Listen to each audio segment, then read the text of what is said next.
ஹரே கிருஷ்ண கிருஷ்ண கிருஷ்ண ஹரே ஹரே ஹரே ராம ராம ராம ஹரே ஹரே. ராமாயணம் சுந்தரகாண்டம். மகேந்திரமலையின் அடிவாரத்தை அடைந்த நற்பேறு பெற்ற ஹனுமான் முதலில் சூரியன், வாயு, பிரம்மா மற்றும் பகவான் ராமரை வணங்கினான். அதற்கு பிறகு மலையின் உச்சியில் ஏறி தன் உடலை பெரிதாக்கி கொண்டு தன்னுடைய கைகளாலும் கால்களாலும் மலையை பற்றினான். பிறகு மனதை ஒரே நிலையில் இணைத்து பெரும் தாவுதலுக்கு தன்னை சமநிலையாக்கி கொண்டான். அவனுடைய பெரும் உடலின் பிடிமானத்தால் மலை முழுவதும் நடுக்கம் கண்டது. பெரும் சர்ப்பங்கள் வாயினால் நெருப்பை உமிழ்ந்து கொண்டு மலை கற்களை கொத்தி நொறுக்கின. அவை பார்ப்பதற்கு கற்கள் தீப்பற்றி கருகுவதைப் போல் காணப்பட்டன. அங்கு வசித்து வந்த வித்யாதரர்கள் இமயமலையை அரக்கர்கள் உடைப்பதாக எண்ணி தங்கள் மனைவிமார்களுடன் ஆகாயத்தில் பறந்து சென்றனர். அவர்கள் விண்ணுலகிலிருந்து யாது நடக்கின்றது என்பதனை காண நின்றனர். அவர்கள் வியக்கும்படி அனுமன் இடியைப் போல் கர்ஜித்து தன் வாளை நீட்டினான். பிறகு அனுமான் தன் பலத்தையெல்லாம் திரட்டி அம்மலையின் மேல் ஊன்றினான். அவனுடைய உடலின் அழுத்தத்தால் மலை சிகரம் பிளந்து ஊற்று தண்ணீர் தாரையாக பாய்ந்து வந்து மலையின் அடிவாரத்தில் கொட்டியது. அம்மலையில் வசிக்கும் கணக்கற்ற முனிவர்களும் கந்தர்வர்களும் உடனே பயந்து மலையை விட்டு ஓடி வெளியேறினர். பிறகு அனுமான் தன் குழுவில் வந்த வானரங்களை நோக்கி, நான் சீதையை கொண்டு வருவேன் அல்லது ராவணனுடன் இலங்கையை வேரோடு பிடுங்கி எடுத்து வருவேன் என்று பறைசாற்றினான். அனுமான் ஆழ்ந்த நீண்ட பெருமூச்சை விட்டு தன் தோளின் தசைகளை பலப்படுத்தி கொண்டு திடீரென்று குதித்து ராமரின் வில்லிலிருந்து கிளம்பும் அம்பை போல் தாவி ஆகாயத்தை ஊடுருவிச் சென்றான். அனுமானின் அழுத்தத்தால் மகேந்திரமலையின் மரங்கள் வேருடன் பிடுங்கப்பட்டு ஆகாயத்தில் வீசப்பட்டு அனுமானின் வேகத்துடன் மரங்கள் சிறிது தூரம் சென்று கடலில் விழுந்தன. அம்மரங்களில் பூத்த பல வண்ண மலர்கள் கடலில் விழுந்து நீரின் மேல் மிதந்தன. பல வண்ண மலர்கள் நீரில் மிதந்து கண்களுக்கு அழகிய காட்சியை ஏற்படுத்தின. அனுமானின் வேகத்தால் காற்று புயலைப் போல் வீசி கடலை கலக்கியது. மலையின் உயரத்தைப் போல அலைகள் எழும்பி அனுமானின் மார்பில் மோதின. நீரின் மட்டத்தின் மேல் அனுமானின் நிழல் மிக பெரியதாகவும் பரந்ததாகவும் படர்ந்திருந்தது. சுற்றுப்புற மேகங்களால் கடல் நீர் உறிஞ்சப்பட்டு நீருண்ட கரிய மேகங்கள் அனுமானை அடைந்தன. அவன் காற்றினுள் ஊடுருவிச் செல்வதால் மேகங்கள் அவனை மறைத்தன. இவ்வாறு மேகங்களால் மறைக்கப்பட்டு செல்லும் அனுமான் சந்திரன் மேக மண்டலங்களுக்கிடையே மறைந்து வெளிப்படுவதற்கு ஒப்பாயிருந்தான். தந்தையின் பாசத்தால் வாயு பகவான் குளிர்ச்சியான காற்றை வீசி சூரியனின் வெப்பத்திலிருந்து அனுமானை காத்தான். அனுமானை ஆகாயத்தில் பறப்பதைக் கண்ட பூவுலக ஜீவன்கள் புகழ்ந்தன. கடல் அனுமானுக்கு உதவி செய்து ராமருக்கு மரியாதை செய்ய விரும்பியது. ஏனென்றால் இக்ஷ்வாகு குலத்தில் தோன்றிய ராமரின் முன்னோர்களின் ஒருவரான சகர மன்னனால் கடலின் எல்லை விவரிக்கப்பட்டது. கடலின் மையத்தில் ஒரு பெரும் மலை மைனாகன் என்ற பெயரை கொண்டது நீரில் மூழ்கியிருந்தது. பூலோகத்திலிருந்து பாதாள லோகத்திற்கு போகும் பாதையின் நடுவில் இம்மலை அரக்கர்களை தடுக்கும் நோக்கத்தில் இந்திரனால் வைக்கப்பட்டது. சமுத்திரராஜன் மைனாக பர்வதத்தை நீரின் மட்டத்திற்கு மேலெழும்பி அனுமானுக்கு களைப்பு தீர இடம் அளிக்க கட்டளையிட்டார். ஆனால் அனுமனோ இந்த மலை சிகரத்தை கண்டு நம் வேகத்திற்கு முட்டுக்கட்டையாக நினைத்து தன் மார்பினால் அதை கீழ்நோக்கி அழுத்தினான். அனுமானின் பலத்தை பாராட்டிய மைனாக பர்வதம் ஒரு மானிட உருவம் தரித்து தன் சிகரத்திலேயே தோன்றிய வாயுபுத்திரனே, சில மணி நேரம் இம்மலையின் மேல் வீற்றிருந்து இளைப்பாரி உன் பயணத்தை தொடருவாயாக. உனக்கு உதவி செய்து அதனால் உன்னுடைய தந்தையை துதிக்க ஆசைப்படுகின்றேன். தயவு செய்து இந்த பணிவான தொண்டினை ஏற்றுக்கொள்ள வேண்டும். சத்திய யுகத்தில் அனைத்து மலைகளுக்கும் இறகுகள் இருந்தன. பல கருடர்களைப் போல் ஆகாயத்தில் பறந்தன. ஆனால் முனிவர்களும் தேவர்களும் நாங்கள் கீழே விழுந்தால் உயிரினங்களுக்கும் உயிரற்றவைகளுக்கும் சேதம் ஏற்படும் என்றும் பயந்தார்கள். இறுதியில் இந்திரன் தன் வஜ்ர ஆயுதத்தால் சினம் கொண்டு பல ஆயிரம் மலைகளின் இறகுகளை வெட்டி வீழ்த்தினான். நானும் அதில் ஒருவன். உன் தந்தை வாயு பகவான் என்னை காப்பாற்றி இந்த கடலில் கொண்டு வந்து வீசினார். என்னுடைய இறகுகள் காப்பாற்றப்பட்டன. அந்த நன்றி கடனை தீர்க்கத்தான் உன்னை என்மேல் தங்கி இளைப்பாரி என்னுடைய விருந்தோம்பலை ஏற்றுக்கொள்ள வேண்டும் என்று கேட்டுக்கொண்டேன். அதற்கு அனுமான், என்னை மன்னிக்கவும், எனக்கு நிற்க துணிவு ஏற்படவில்லை. ஏனென்றால் என் நேரம் வரையறைக்கப்பட்டது. நான் பயணத்தை எந்த காரணத்தை கொண்டும் தாமதிக்க மாட்டேன் என்று மற்ற வானரங்களுக்கு சபதம் செய்து வந்துள்ளேன் என்று மரியாதையை காட்ட மலையின் சிகரத்தை தொட்டுவிட்டு மேலே பறந்து தன் பயணத்தை தொடங்கினான்.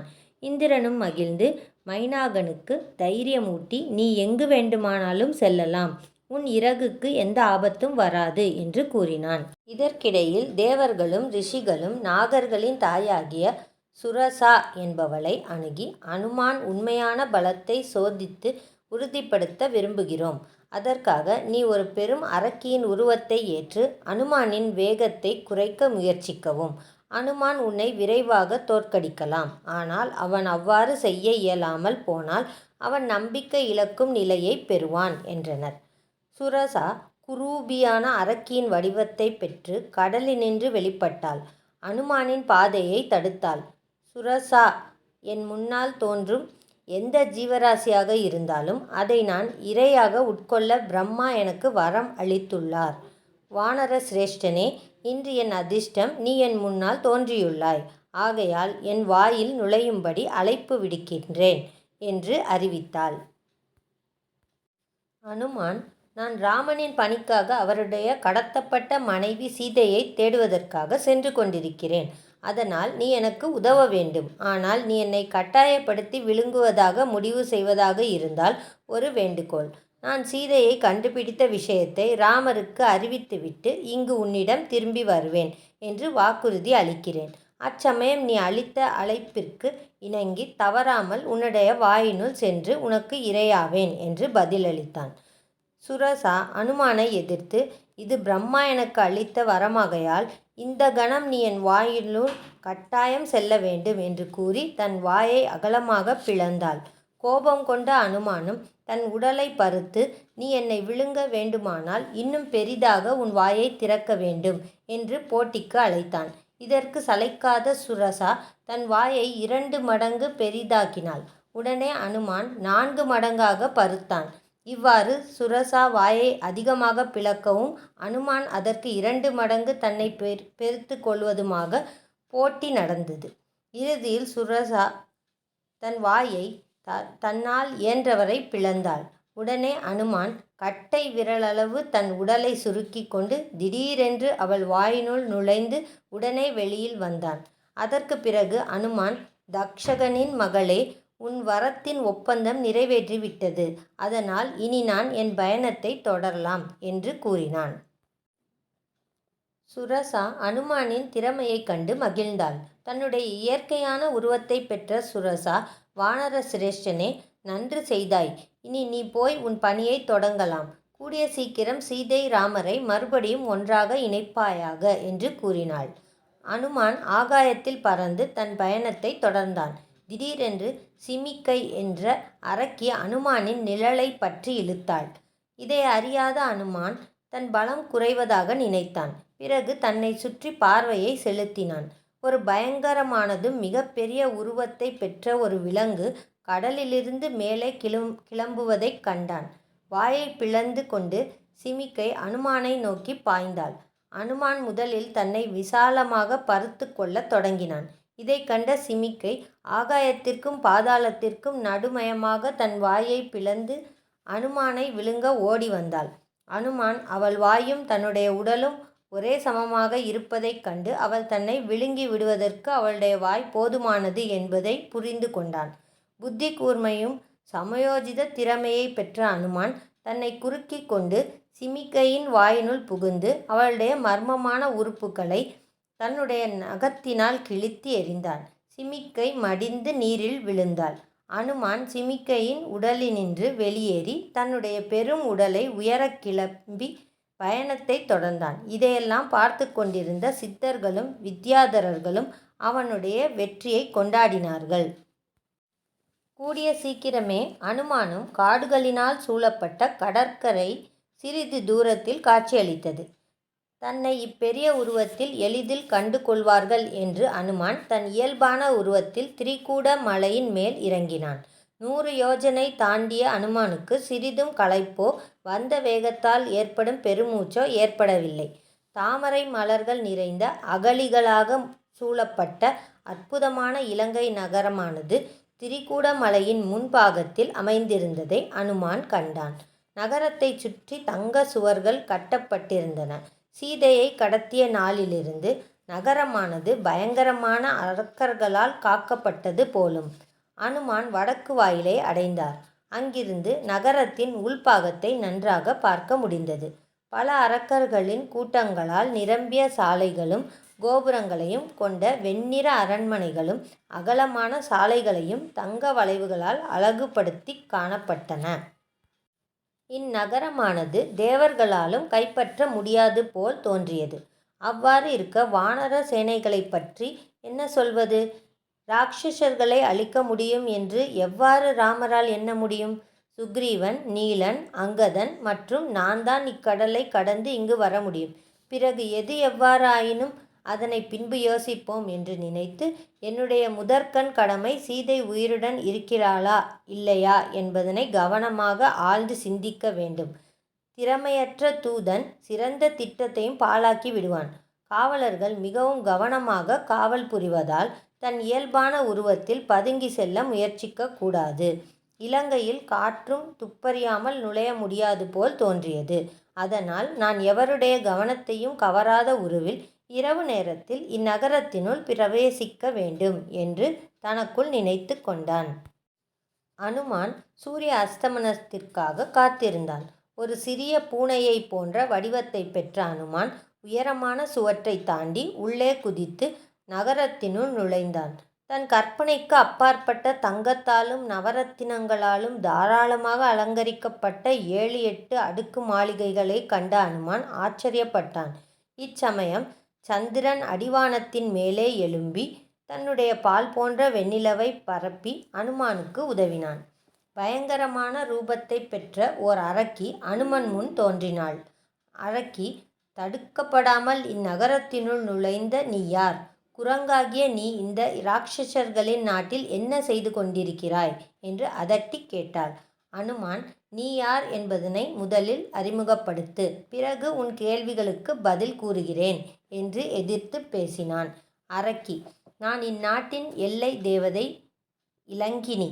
இந்நாட்டை காவல் காத்து வருகிறேன். நீ உத்தரவு இன்றி நுழைந்ததால் இன்றே நீ என் கையால் மடிவாய் என்று கோபமாக பதிலளித்தாள்.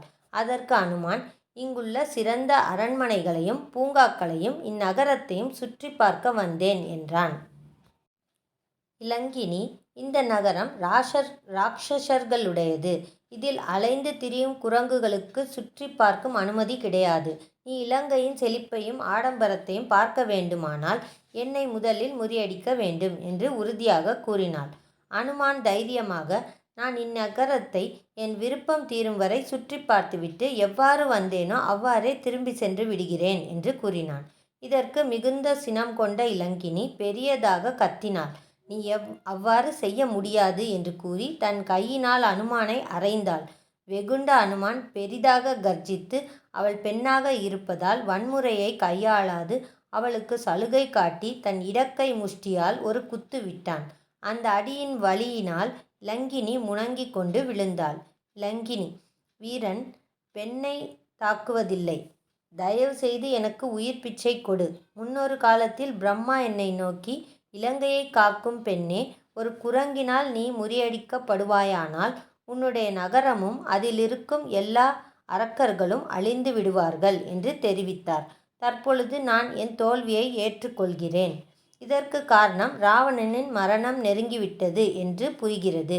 வானரனே, இலங்கைக்குள் பிரவேசித்து எந்த காரணத்தை கொண்டு இங்கு வந்தாயோ அதை நிறைவேற்றி கொள்ள நான் அனுமதி அளிக்கின்றேன் என்று கூறினாள்.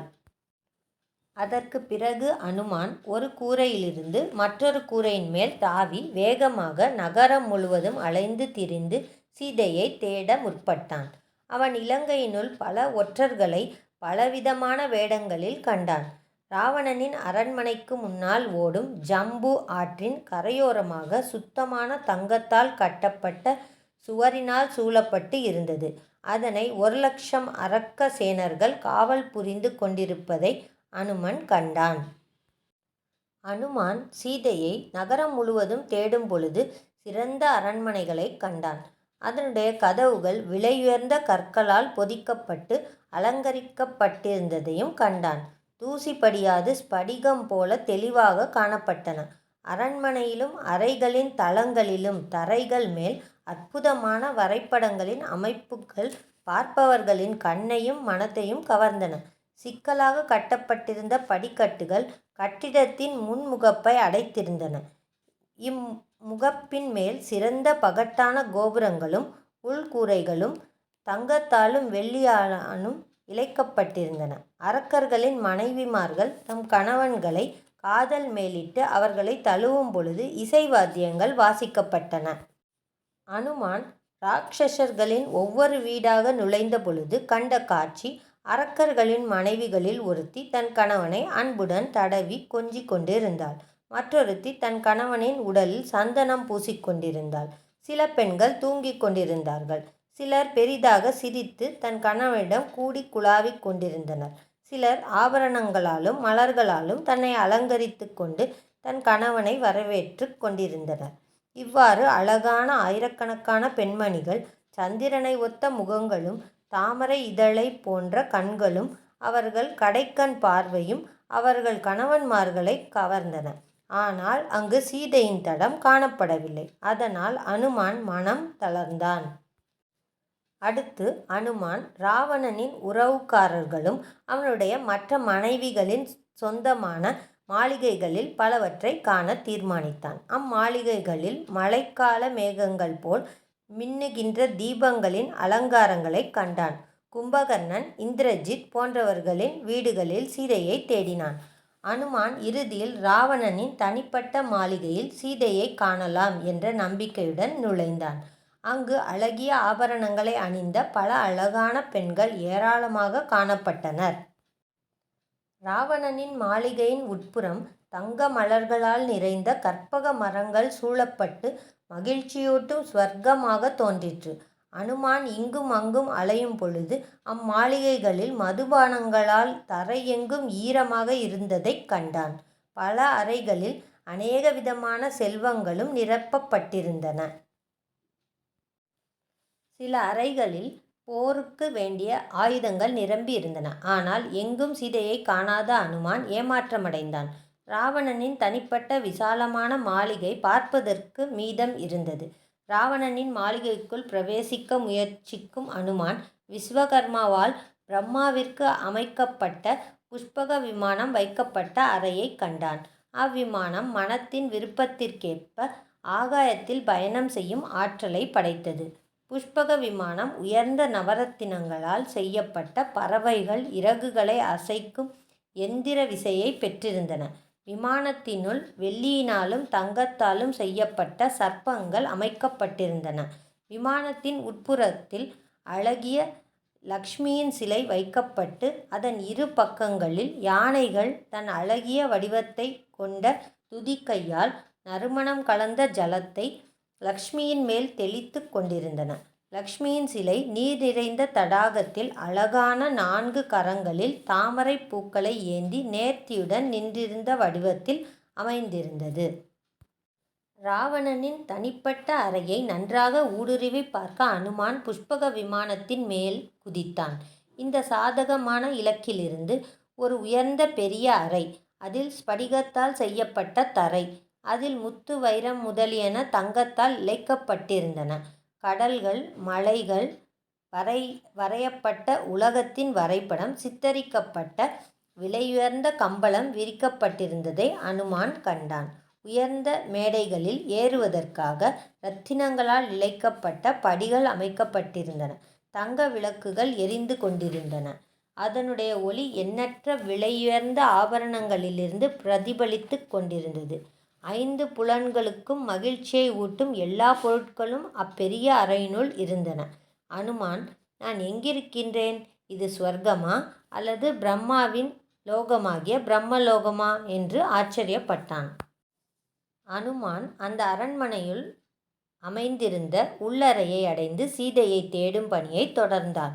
அங்கு விலையுயர்ந்த கம்பளங்களின் மேல் பல வண்ண உடைகளை அணிந்து ஆயிரக்கணக்கான அழகிய பெண்கள் கைகளையும் கால்களையும் பரப்பி கிடந்தனர். பாதி இரவு கழித்து விட்டதாலும் மது அருந்தியதாலும் களி ஆட்டங்களினாலும் ஏற்பட்ட களைப்பினால் ஆழ்ந்து தூங்கிக் கொண்டிருந்தனர்.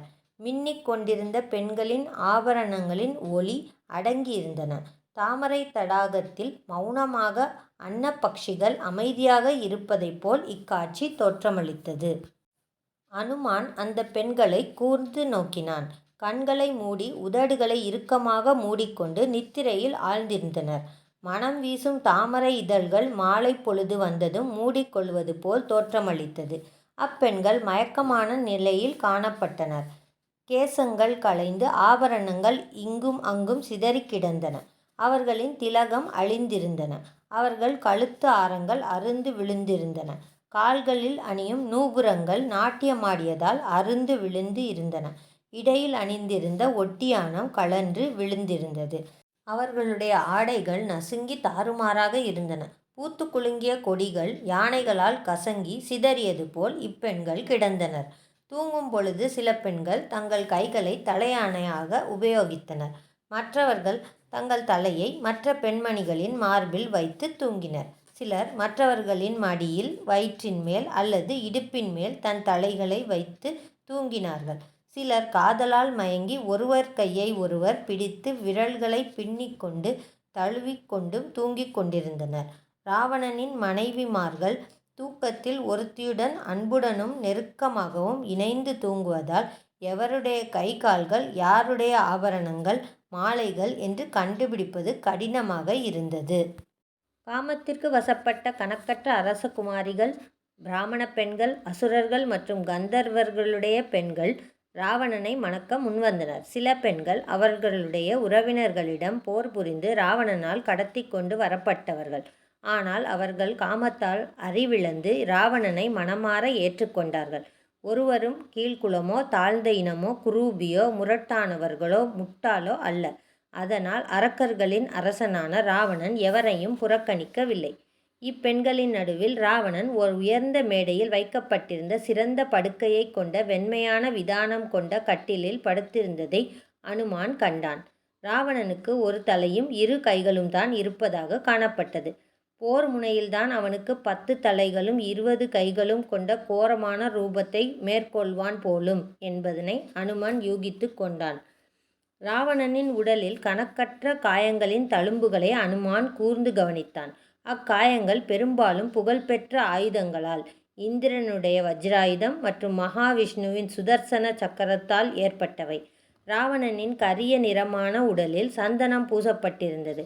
களியாட்டங்களும் மதுவும் விருந்தும் உண்ட பிறகு களைத்து தூங்கிக் கொண்டிருந்தான். முதலில் அனுமான் அவனை மரியாதையுடன் நோக்கினான். பிறகு அவனுடைய கம்பீரமான பலம் வாய்ந்த தோற்றத்தைக் கண்டு சிறிது மதிப்பும் மரியாதையும் கொண்டு பின்வாங்கினான். முழு நிலவை சுற்றியிருக்கும் ஒளி வீசும் விடிவெள்ளிகளைப் போல ராவணனின் மனைவிமார்கள் அவனை சுற்றி காணப்பட்டதை அனுமான் மறுபடியும் கண்டான். ராவணனின் நீண்ட கையை தலையணையாக வைத்து சில பெண்கள் தூங்கினார்கள். சிலர் அன்று மாலை வாசித்த வீணையின் மேல் தூங்கினார்கள். வெகு காலத்திற்கு பிறகு தன் கணவனை தழுவுவதைப் போல் தன் தம்பூராவை கட்டிக்கொண்டு ஒரு பெண்மணி தூங்கினாள். இவர்களை தள்ளி சிறிது தூரத்தில் ஒரு அலங்கரிக்கப்பட்ட படுக்கையில் வெளிர் நிறம் கொண்ட அழகிய மண்டோதரி தூங்கிக் கொண்டிருந்தாள். அவள் ராவணனின் பட்டத்தரசி. அவளுடைய இளமை, அழகு, கம்பீர தோற்றம் இவைகளை கண்ட அனுமன் இவள் சீதையாக இருக்கக்கூடுமென நினைத்தான். தான் சீதையை கண்டுபிடித்து விட்டதை எண்ணி உணர்ச்சி வசப்பட்ட அனுமான் குரங்குகளின் இயல்பான குணங்களாகிய கைகளை அறைதல், குதித்து தாவுதல், தன் வாளை முத்தமிடுதல், கம்பங்களின் மேலும் கீழும் ஏறி இறங்குதல் போன்ற சேஷ்டைகளை செய்தான். சில நொடிகளில் ஆழ்ந்து சிந்தித்து அவள் சீதையாக இருக்க முடியாது, இவள் யாரோ, ராமரை பிரிந்த சீதை சாப்பிடவோ தூங்கவோ மாட்டாள், பட்டு ஆடைகளை உடுத்தி ஆபரணங்களை அணிந்து மற்ற ஆடவனை சொர்க்கத்தை ஆள்பவனாக இருந்தாலும் ஏற்க மாட்டாள் என்பது உறுதி. ராமருக்கு தேவர்களே ஈடில்லை என்றால் ஒரு துஷ்ட அரசனாகிய ராவணன் ராமருக்கு எவ்வாறு ஈடாவான் என்று அனுமான் நினைத்தான். அனுமான் மறுபடியும் சீதையை தேடி மாளிகையில் மற்ற அறைகளை ஒவ்வொன்றாக சென்று தேடினான். ஓரிடத்தில் சந்திரனை ஒத்த முகத்தையுடைய பல பெண்கள் மாமிசங்கள் வைக்கப்பட்ட பாத்திரங்கள் மற்றும் மது பாண்டங்கள் நிறைந்த இடங்களுக்கிடையே தூங்கிக் கொண்டிருந்தனர். பலவிதமான தங்கம் வெள்ளி பாத்திரங்கள் இங்கும் அங்கும் சிதறி கிடந்தன. அனுமான் இப்பெண்களை அருகில் நெருங்கி சீதையை தேடும் நோக்கில் கூர்ந்து நோக்கினான். இதனால் அவனுக்கு சில ஐயப்பாடுகள் ஏற்பட்டன. மாற்றானின் மனைவிமார்களை அலங்கோலமான நித்திரை செய்யும் பொழுது கண்டதால் ஒருவேளை தன் தர்மத்தின் கோட்பாடுகளை நான் மீறிவிட்டேனோ, நான் அடையப் போகும் இலக்கு எனக்கு கைகூடுமா என்று நினைத்தான். பிறகு அனுமான் நன்றாக எண்ணி பார்த்து, தர்மம் அதர்மம் என்று தீர்மானிக்கப்படுவது லட்சியத்தை பொறுத்தது. இப்பெண்களை நோக்கும் பொழுது என் மனம் தூய்மையாக இருந்தது. அதற்கு காரணம் என் ஒரே லட்சியமாகிய சீதையை தேடும் பணி, ராமருக்கு ஆற்றும் தொண்டு. ஒரு பெண்ணை தேட வேண்டுமானால் அவளை பெண்களுக்கிடையில்தான் தேட முடியுமே அன்றி வேறு இடத்தில் தேட முடியாது. இது நான் ராமருக்கு செய்யும் தொண்டாகையால் இதனை அதர்மம் என்று கருத முடியாது என்று முடிவெடுத்தான். அனுமான் சீதையை எங்கும் காணாததால் அவள் மாண்டிருப்பாள் என்று முடிவுக்கு வந்தான். எனக்காக அவளுடன் எதிர்பார்த்து காத்து கொண்டிருக்கும் வானரங்களுக்கு என்ன பதில் கூறுவேன் என்று மனதில் துயரம் ஏற்பட திகைத்தான். பிறகு நொடியில் தன்னை சமாளித்து கொண்டு விடாமுயற்சியை வெற்றிக்கு காரணம் என்று தீர்மானித்து தன் சோர்வை எதிர்த்து வெற்றி கொண்டான். தான் பார்க்காமல் புறக்கணித்த சில இடங்களில் மறுபடியும் சீதையை தேட முனைந்தான். இலங்கையை மறுபடியும் துருவி பார்த்து சீதை இருக்கும் இடத்தின் தடம் தெரியாததால் அனுமான் சோர்வுற்றான். சீதையை இலங்கையில்தான் இருப்பதாக சம்பாதி உறுதியாக கூறியிருந்த போதிலும் அவளை இலங்கையில் காணாத அனுமான் ஏதேதோ எண்ணி முடிவு செய்ய ஆரம்பித்தான். ஆகாய மார்க்கமாக இலங்கைக்கு தூக்கி வரும் வேகத்தில் பயந்து சீதை உயிர் துறந்திருப்பாளோ, அல்லது ராமருக்கு ஏற்பட்ட அச்சத்தால் ராவணனே அவளை எரிந்திருப்பானோ, அல்லது சீதை ராவணனின் பிடியிலிருந்து தன்னை மீட்டு கொள்ள முயற்சித்த பொழுது கடலில் விழுந்து மாண்டிருப்பாளோ, அல்லது ராவணன் அவளை தன் இச்சைக்கு இணங்காததால் விழுங்கி விட்டிருப்பானோ என்றெல்லாம் நினைத்து அனுமான் சஞ்சலமடைந்தான். பிறகு அனுமான் தன்னுடைய தோல்வியை ராமரிடம் கூறுவதால் ஏற்படும் பேரிழைப்பின்பால் எண்ணங்களை பதித்தான். சீதை இல்லாமல் ராமர் தன் உயிரை விடுவார். லக்குமணனும் தன் சகோதரனை பின்தொடர்ந்து உயிர் விடுவான். ராமரும் லக்குமணனும் பரதனும் சத்துருக்கனும் உறுதியாக தன் உயிர்களை மாய்த்து கொள்வார்கள். 4 குமாரர்களை இழந்த தாய்மார்கள் தங்கள் உடலை துறப்பார்கள்.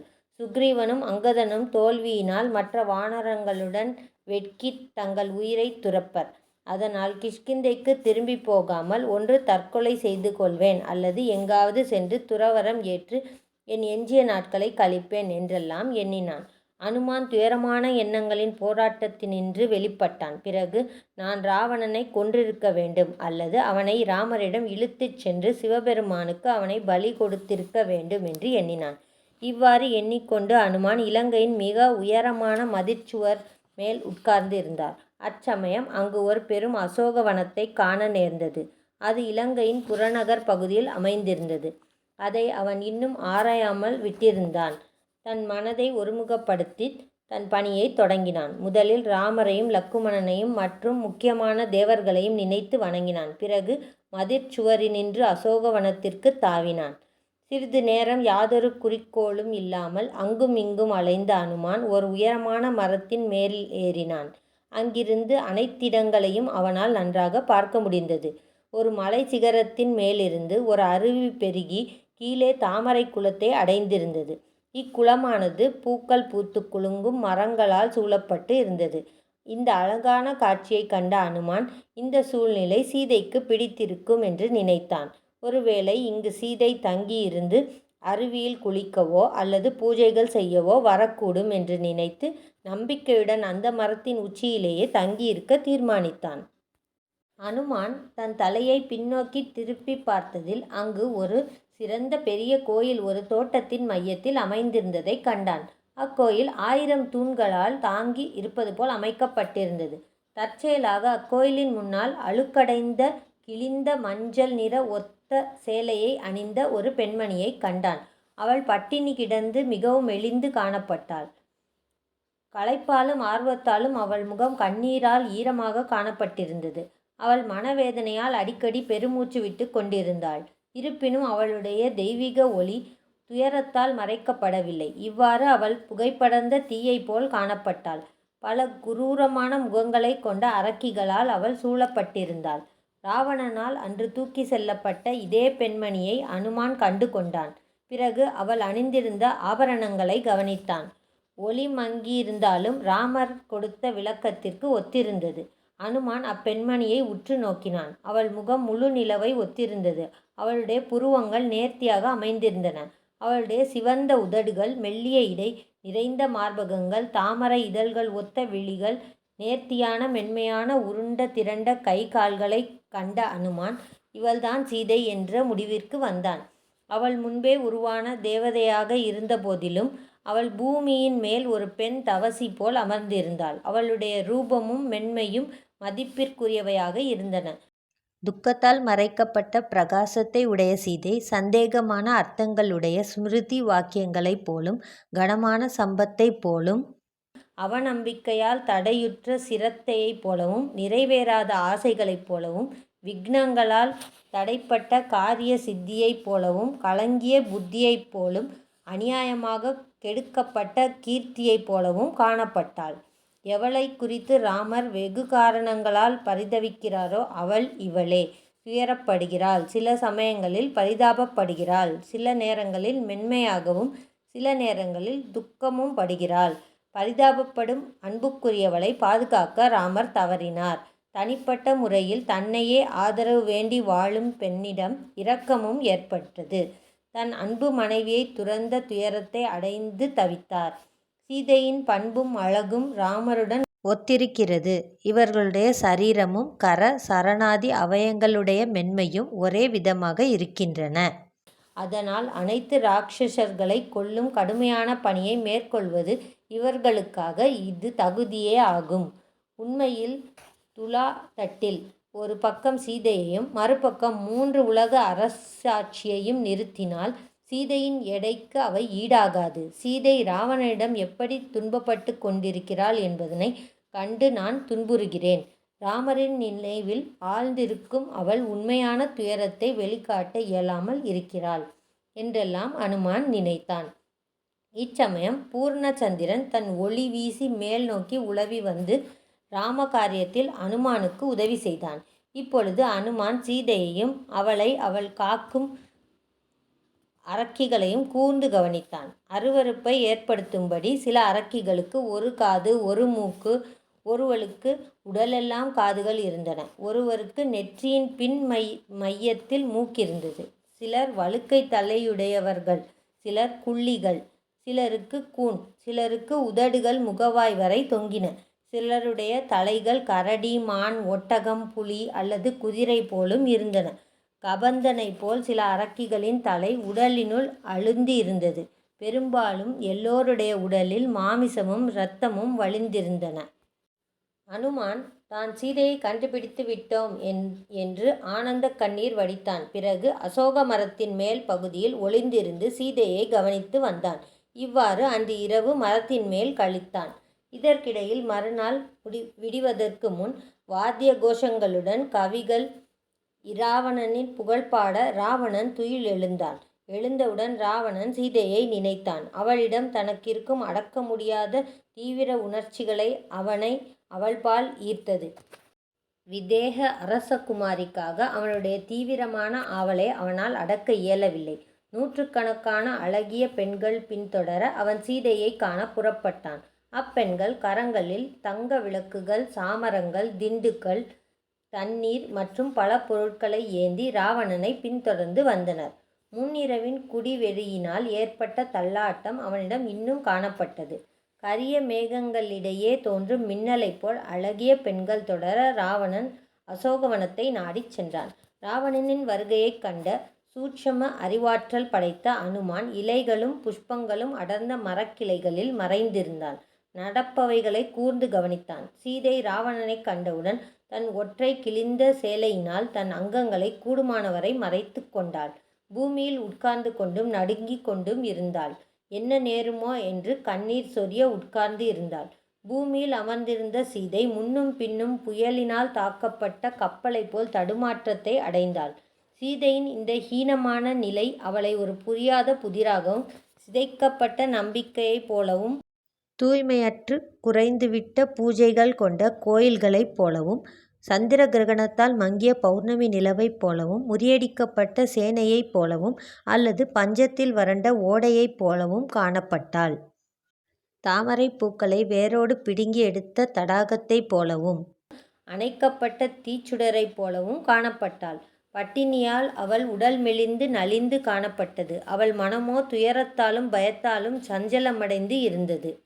சீதையின் முன்னால் வந்த ராவணன் அவளை வசப்படுத்தும் நம்பிக்கையில், தங்க நிறம் கொண்ட அழகிய பெண்ணே, நீ உன் அழகான வடிவம் பெற்ற மார்பகங்களையும் மெல்லிய இடையையும் ஏன் மறைத்துக் கொள்கிறாய்? விசாலமான விழிகளை உடையவளே, உன்னை அடைய வேண்டும் என்கிற தீவிர ஆசையினால் பொறுக்க முடியாமல் இருக்கிறேன். நீ உன் வெட்கத்தை விட்டு என்னிடம் கருணை காட்டு. உன்னிடம் நான் வைத்திருக்கும் காதலால் என் மனம் பரிதவிக்கிறது என்று பேசினான். சீதை தனக்கும் ராவணனுக்கும் இடையில் ஒரு புல்லை அடையாளமாக வைத்தாள். தனக்கு அவனுடன் நேராக பேச விருப்பம் இல்லாததை சூட்சுமமாக தெரிவித்தாள்.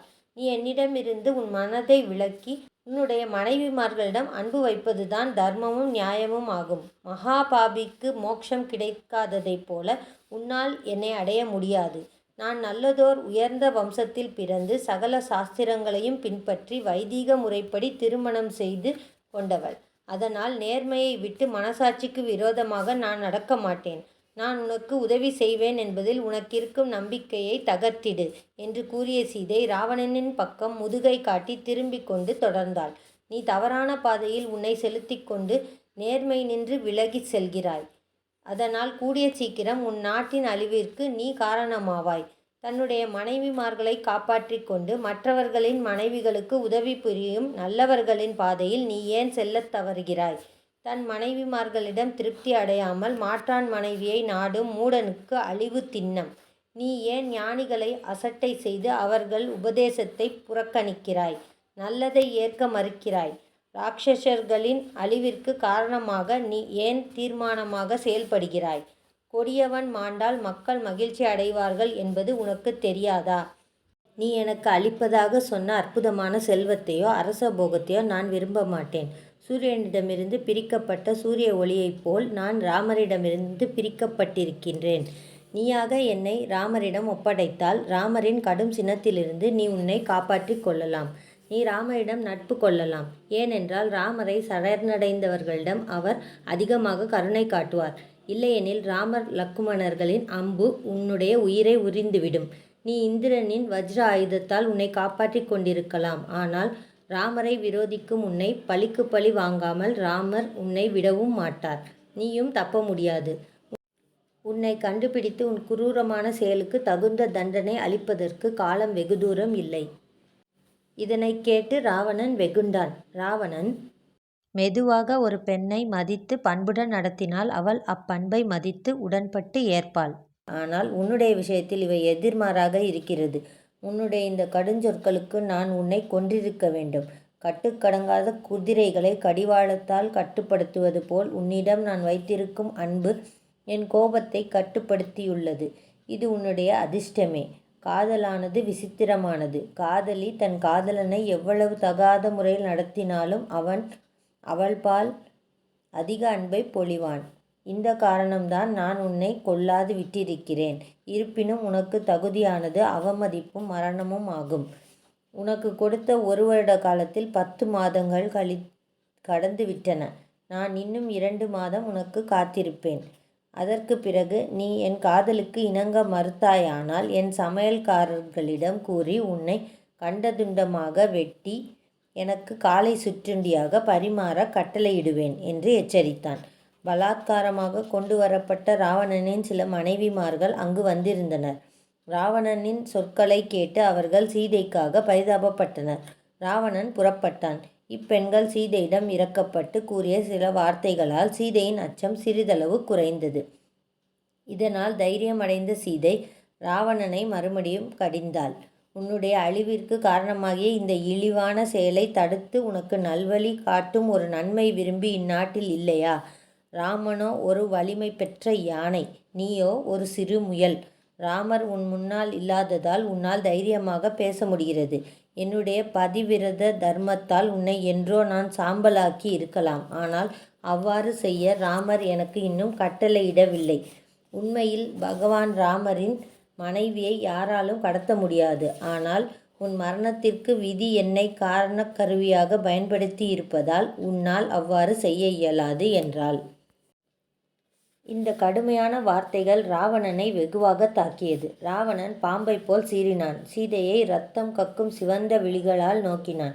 இன்றே உன்னை கொல்வேன் என்று ராவணன் எருதைப் போல் உருமினான். பிறகு சீதையை காவல் புரியும் அரக்கிகளின் பக்கம் திரும்பிய ராவணன், ராட்சசிகளே, நீங்கள் எல்லோரும் சேர்ந்து இவள் எனக்கு அதிசீக்கிரத்தில் பணியும்படி செய்ய வேண்டும். இவளுடன் அனுகூலமாக பேசியும் பிரதிகூலமாக பேசியும் சாமதான பேதமென்ற 3 உபாயங்களாலும் வசப்படுத்துங்கள். அப்படியும் முடியாவிட்டால் கட்டாயப்படுத்தும் வழியை கண்டுபிடியுங்கள் என்றான். ராவணன் மறுபடியும் சீதையை அச்சுறுத்த அவள் பக்கம் திரும்பினான். அச்சமயம் அங்கு மண்டோதரியும் ராவணனுடைய இளைய மனைவி தனயமாலினி என்பவளும் வந்திருந்தார்கள். ராவணன் மிகுந்த முரட்டுத்தனத்தை கையாள்வதைக் கண்ட தனயமாலினி ராவணனை தழுவி அணைத்து கொண்டு, வாரும், உம்முடைய அரண்மனைக்கு திரும்பி போகலாம். அங்கு எங்களுடன் மகிழ்ச்சி அடைவீர்கள். இந்த வெளிரியம் மெலிந்து இருக்கும் சீதையை மறந்துவிடவும். ஒரு மனிதன் ஒரு பெண்ணை அனுபவித்து மகிழ வேண்டும் என்னும் ஆசையை கொண்டுள்ள போது அவள் அவனை விரும்பாமல் இருந்தால் அவன் துயரமடைவான். ஆனால் ஒருவன் ஒரு பெண்ணை விரும்பும்போது அவள் அவனை பதிலுக்கு நேசிக்கையில் அவன் முழுமையான இன்பத்தை அடைகிறான். ராவணன் இவ்வாறு தன் மனதை மாற்றிக்கொண்டு சீதையை திட்டுவதை நிறுத்தி இருமாப்புடன் சிரித்து கொண்டு தன் அரண்மனைக்கு திரும்பினான். வெறுக்கத்தக்க குரூவி அரக்கிகள் சீதையை அடைந்து அவளை கோபத்துடன் கொடுமையான வார்த்தைகளால் பயமுறுத்தத் தொடங்கினார்கள். ஏகஜடா என்னும் அரக்கி சீதையை, நீ உன் முரட்டுத்தனமான கர்வத்தை விட்டுவிட்டு ராவணனை ஏற்றுக்கொள். அவன் ஒரு உயர்ந்த குடியில் பிறந்தவன். பிரம்மாவின் மானச புத்திரர்களாகிய 6 பிரஜாபதிகளில் 4வது பிரஜாபதியான புலஸ்தியருடைய பேரன். புலஸ்தியருடைய மானச புத்திரன் விஸ்ரவமுனி. இம்முனிவரின் புத்திரன்தான் ராவணன். அரக்கர்களுடைய அரசனான ராவணனை ஏற்றுக்கொள்ள தயங்காதே. அவன் உனக்கு ஏற்றவன் அல்ல என்று நினைக்காதே. உன் பிடிவாதமே உன் அழிவுக்கு காரணமாகும் என்று கூறினாள். மற்றொரு அரக்கி துர்முகி என்பவள், ராவணனின் மனைவியாக இருப்பதற்கு மறுக்கும் நீ ஒரு முட்டாள். ராவணன் கட்டளையிட்டால் மரங்கள் புஷ்பங்களை வர்ஷிக்கும், மேகங்கள் ஜலத்தை பொழியும். ராவணனுக்கு பிடிக்காவிட்டால் சூரியன் பிரகாசிக்க மாட்டான், காற்று வீச மறுக்கும். புன்முறுவல் பூக்கும் முகமுடையவளே, பரதேவதையே, நாங்கள் கூறும் இதமான உபதேசங்களை ஏற்றுக்கொள், அல்லது கோரமான மரணத்தை அடைய வேண்டியதாகும் என்று கூறினாள். சீதை, நீங்கள் என்னை விழுங்க விரும்பினால் விழுங்குங்கள், ஆனால் நான் ராவணனுக்கு என்னை ஒப்படைக்க மாட்டேன் என்று அமைதியாக பதில் அளித்தாள். சீதையின் பிடிவாதத்தைக் கண்டு ராட்சசிகள் ஈட்டி, கோடாளி மற்றும் அரிவாள்களை எடுத்துக்கொண்டு அவளை சுற்றி நின்று பயமுறுத்தினார்கள். ஒருத்தி, நீ வெகு இளமையாகவும் மிருதுவாகவும் உள்ளாய். நீ ராவணனுக்கு இணங்காவிட்டால் நான் உன்னுடைய இருதயத்தை, ஈரலை, மண்ணீரலை இதே நேரத்தில் புசிப்பேன் என்று கத்தினாள். மற்றவர்கள், உன்னுடைய சாறு நிறைந்த துடைகளை சுவைப்போம் என்றும் உன்னுடைய வெப்பமான குருதியை அருந்துவோம் என்றெல்லாம் பயமுறுத்தினார்கள். பிறகு அஜமுகி என்பவள், நான் இந்த சச்சரவுகளை வெறுக்கிறேன். இவளை வெட்டி கூறு போட்டு சமமாக பங்கிட்டு விருந்துண்ணலாம். மது கொண்டு வரச் செய்யுங்கள். நாமெல்லாம் மானிட மாமிசத்தை உண்டு பத்ரகாளி அம்மன் முன்னால் நடனமாடுவோம் என்று இடைமறித்து கூறினாள். இறுதியில் சீதையால் இத்தகைய வார்த்தைகளை கேட்க தாங்கவில்லை. கண்ணீர் விட்டு கதறி அழுதாள். சீதை வன்முறையாலும் பயத்தாலும் நடுங்கி கதறினாள். ஏய் ராமா, ஏய் லக்குமணா என்று அடிக்கடி கூவி அழுதாள். தடுக்க முடியாமல் கண்ணீர் சேர, ராமா, ஏன் இங்கு வந்து என்னை காப்பாற்றவில்லை? ஒருவேளை உமக்கு என் இருப்பிடம் தெரியவில்லையா?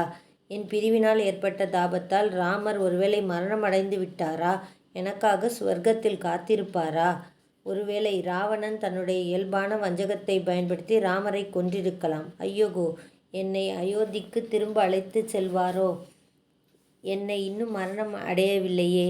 நான் என்ன துரதிர்ஷ்டம் செய்தேனோ? இந்த கொடிய தாபத்தை விட மரணம் மேலானது. இவ்வாறு ராட்சசர்கள் சீதையை அச்சுறுத்தி கொண்டிருக்கும் பொழுது ஒரு நடுத்தர வயது பெண்மணி, திரிஜடை என்ற பெயரை பெற்றவள், தன்னுடைய ஆழ்ந்த தூக்கத்திலிருந்து விழித்து எழுந்து வந்தாள்.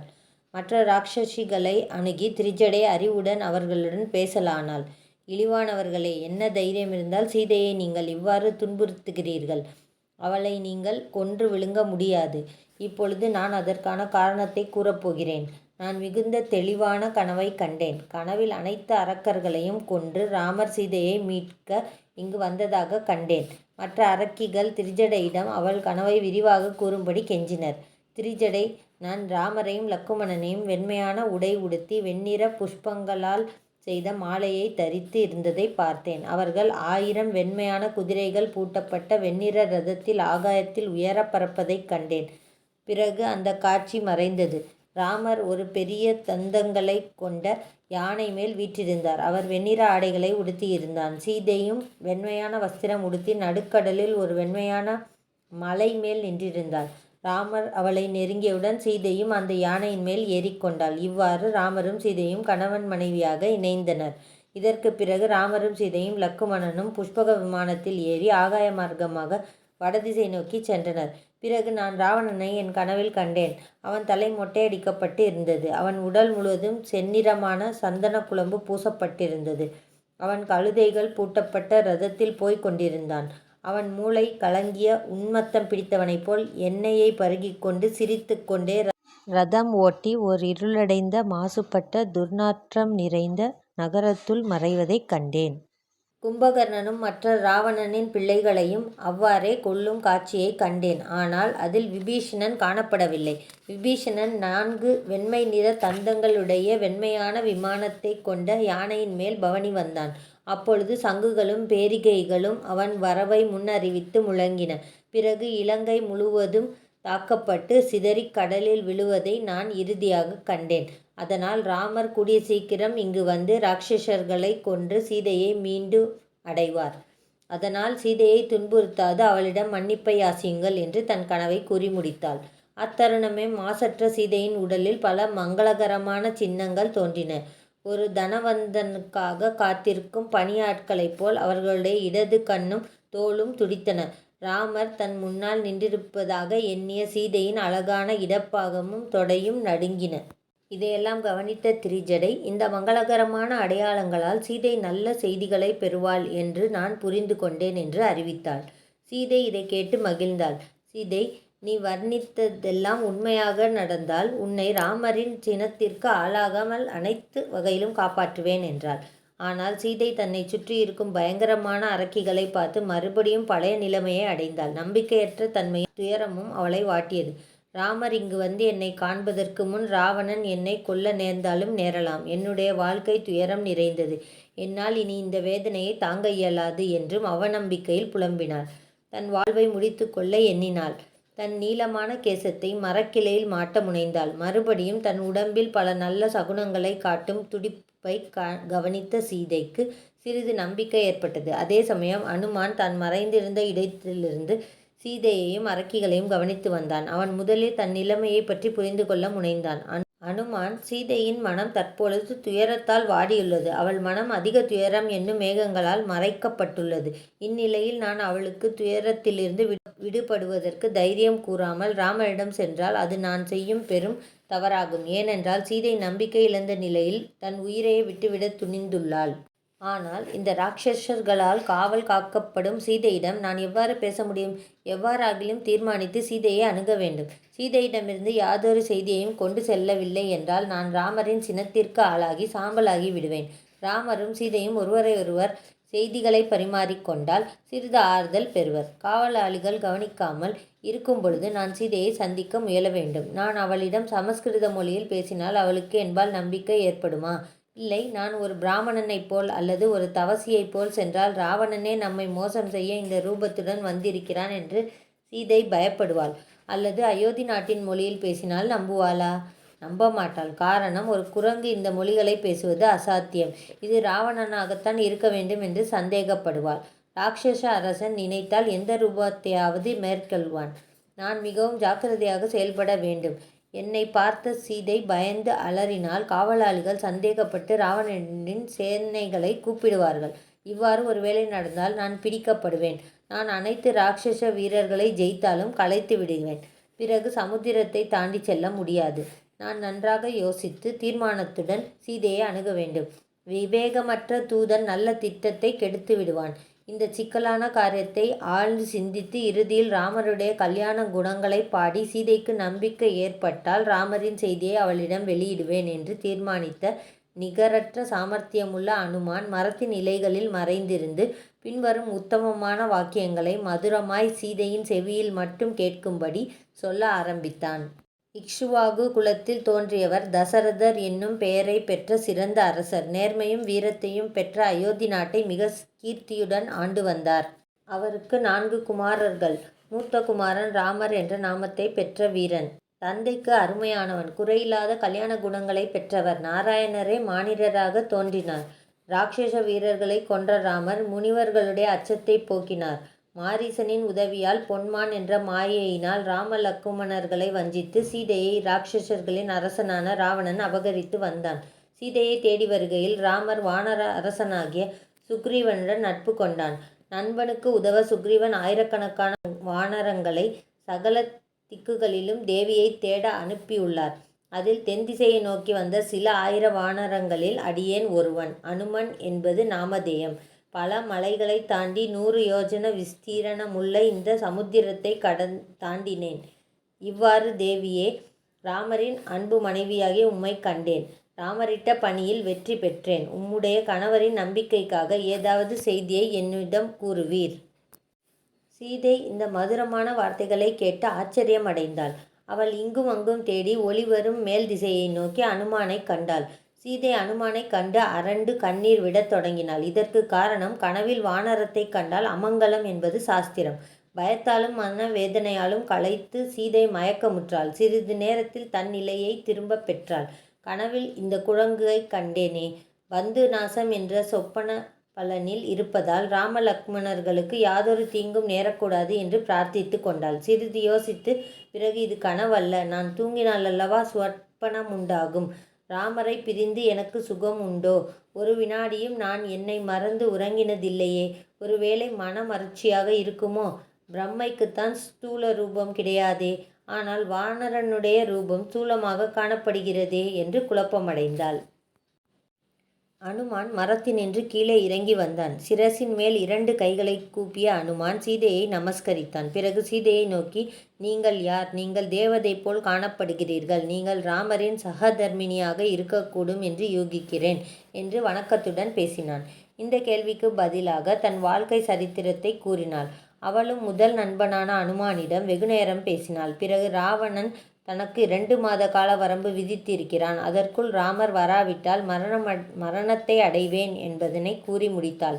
தன்னிடம் நம்பிக்கையுடன் பேசியதால் அனுமான் மிகுந்த உற்சாகத்துடன், நான் ராமரின் தூதுவன். ராமர் சேமமாக இருப்பதால் உம்மை தேடும்படி என்னை அனுப்பினார். உம்முடைய சௌக்கியத்தையும் அறிந்து வரச் சொன்னார் என்று கூறினான்.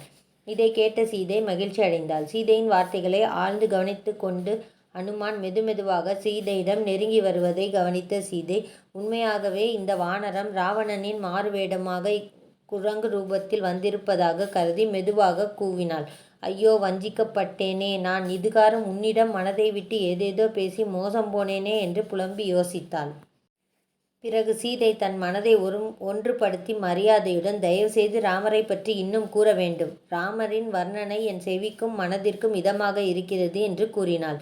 உண்மையான சம்பவம் யாதெனில், ராமரிடமிருந்து பிரிந்த சீதை அளவில்லாத உணர்ச்சி வசப்பட்டு எல்லையில்லாத மகிழ்ச்சியை அடைந்தாள். இதன் பலனாக தன் தடுமாற்றத்தை தெளிவாக வெளிப்படுத்தினாள். மறுபடியும் சுவாதீனம் அற்ற மனிதனைப் போல சீதை தொடர்ந்து சிந்தனை செய்தாள்.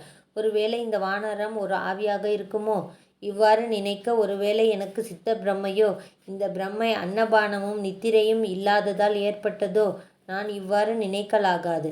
விவேகம் உள்ள நான் மனதை பேதலிக்க விடலாகாது. இவன் பேசும் ஆற்றலை கண்டால் இவன் ராமனால் அனுப்பப்பட்ட தூதுவன் என்பது தெளிவுபடுகிறது. ஆனால் ஒரு வானரனால் எவ்வாறு இந்த கடலை தாண்டி இலங்கைக்கு வர முடியும்? கட்டாயம் இவன் ராவணனின் மாறுவேடம்தான் என்று பேதலித்தாள். அனுமான் சீதையின் எண்ணத்தை அறிந்து காதிற்கு இனிமையான வார்த்தைகளால் ராமமூர்த்தியை பலவிதமாக ஸ்தோத்திரம் செய்தான். பிறகு சீதை அனுமானை நோக்கி, நீ ராமரை சந்தித்த வரலாற்றை கூறுவாயாக. மற்றும் ராம லக்குமணர்களின் அடையாளங்களை வர்ணிக்க வேண்டும் என்றாள். இதற்கு பதில் அனுமான் அழகாக எடுத்து கூறினான். நான் இவ்விரு சகோதரர்களை ரிஷ்யமுக பர்வதத்தில் சந்தித்தேன். வானரங்கள் மலையில் வீற்றிருக்கும்போது ராவணனால் தாங்கள் எடுத்து கொண்டு செல்லுகையில் தாங்கள் கழற்றி எறிந்த ஆபரணங்களை வானரங்கள் கொண்டு வந்து ராமருக்கு காட்டினார்கள். அதை கண்ட ராமர் உம்மை கண்டதைப் போல் மகிழ்ந்து கண்ணீர் வடித்தார். பலசாலியான வாலியை கொல்வதென்றும் தங்களை தேடுவதென்றும் சுக்ரீவனும் ராமரும் ஒருவருக்கொருவர் உடன்பாடு செய்து கொண்டு நட்பை பெற்றனர். சுக்ரீவனின் ஆணைக்குட்பட்டு பூமி எங்கும் தங்களை தேட வானர வீரர்கள் புறப்பட்டார்கள். அவர்களில் சில வானரங்களாகிய நாங்கள் தென் திசைக்கு வந்தோம். என்னுடைய பாக்கியம், இந்த ஜன தொடர்பற்ற ஸ்தானத்தில் உம்மை கண்டேன். அடியேன் பெயர் அனுமான். நான் வாயுவிற்கும் அஞ்சனைக்கும் பிறந்தவன். அனுமான் இவ்வாறு ராமரை பற்றி கூறியதை கேட்ட சீதை அனுமானிடம் முழுமையாக நம்பிக்கை கொண்டு தன் கணவனால் அனுப்பப்பட்ட தூதுவன் என்ற முடிவை அடைந்தாள். சீதை ஆனந்தத்தால் கண்ணீர் வடித்தாள். இதுதான் தக்க சமயம் என்று அனுமான் ராமர் கொடுத்த கணையாளியை சீதையிடம் கொடுத்தான். ராமரே எதிரில் வந்திருப்பதாக நினைத்த சீதை முகமலர்ச்சியுடன் கணையாளியை பெற்று கொண்டாள். அனுமானே, நீ கொடுத்த இந்த பரிசிற்கு என் வாழ்நாள் முழுவதும் உனக்கு கடமைப்பட்டுள்ளேன். எனக்காக இங்கு வந்த நீ சிறப்புடையவன். ராமரை பற்றி நீ கூறிக்கொண்டே இருக்க நான் ஆசைப்படுகிறேன் என்றாள். கையை கூப்பிய அனுமான், ராமருக்கு நீங்கள் இருக்கும் இடம் தெரியாமல் இருப்பதால் உடனே இங்கு வந்து உம்மை காப்பாற்ற முடியாமல் போயிற்று.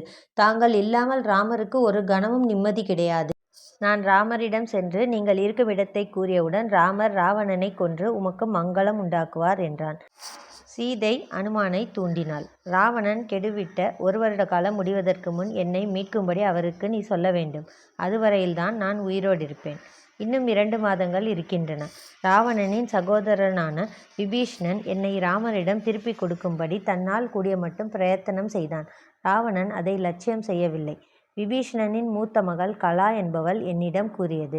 வயோதிகரான ஒரு ஞானமுள்ள மந்திரி அவிந்தியா என்பவர் இராட்சசர்களை அழிக்கவே சபதம் செய்து பிறந்தவன் ராமர் என்று ராவணனை எச்சரித்துள்ளார். ஆனால் இந்த நல்ல உபதேசங்களையும் ராவணன் அசட்டை செய்வதாக என்னிடம் கூறினாள் என்றாள். அதற்கு அனுமான், தாயே, தாங்கள் விரும்பினால் என் முதுகில் உம்மை ஏற்றி கிஷ்கிந்தைக்கு எடுத்துச் சென்று ராமர் முன்னால் உம்மை நிறுத்துவேன். ராட்சசர்கள் நான் கடலை தாண்டி ஆகாயத்தில் பறக்கும் பொழுது என்னுடன் ஈடு செய்ய அவர்களால் முடியாது என்று ஆலோசனை கூறினார். அந்த ஆச்சரியமான வார்த்தைகளை கேட்ட சீதை சந்தோஷத்தால் மயிர் கூச்சமடைந்து அனுமானை பார்த்து, பயங்கரமான பரந்த கடலை தாண்டி கிஷ்கிந்தைக்கு என்னை எடுத்து கொண்டு போகிறேன் என்று நீ சொல்வது வினோதமாக இருக்கிறது. உன்னுடைய சுபாவமான வானர புத்தி இது. அல்பமான சரீரத்தையுடைய நீ என்னை ராமரிடத்தில் சேர்ப்பதாக எந்த தைரியத்தில் சொல்கிறாயோ என்று கேட்டாள். அனுமான், என்ன ஆச்சரியம்! நான் இதுவரை ஒருவரிடத்திலும் இப்படி அவமானப்பட்டதில்லை என்று எண்ணினான். தன்னுடைய பலத்தை நிரூபிக்க அனுமான் தன்னுடைய விஸ்வரூபத்தை சீதைக்கு காட்டினார்.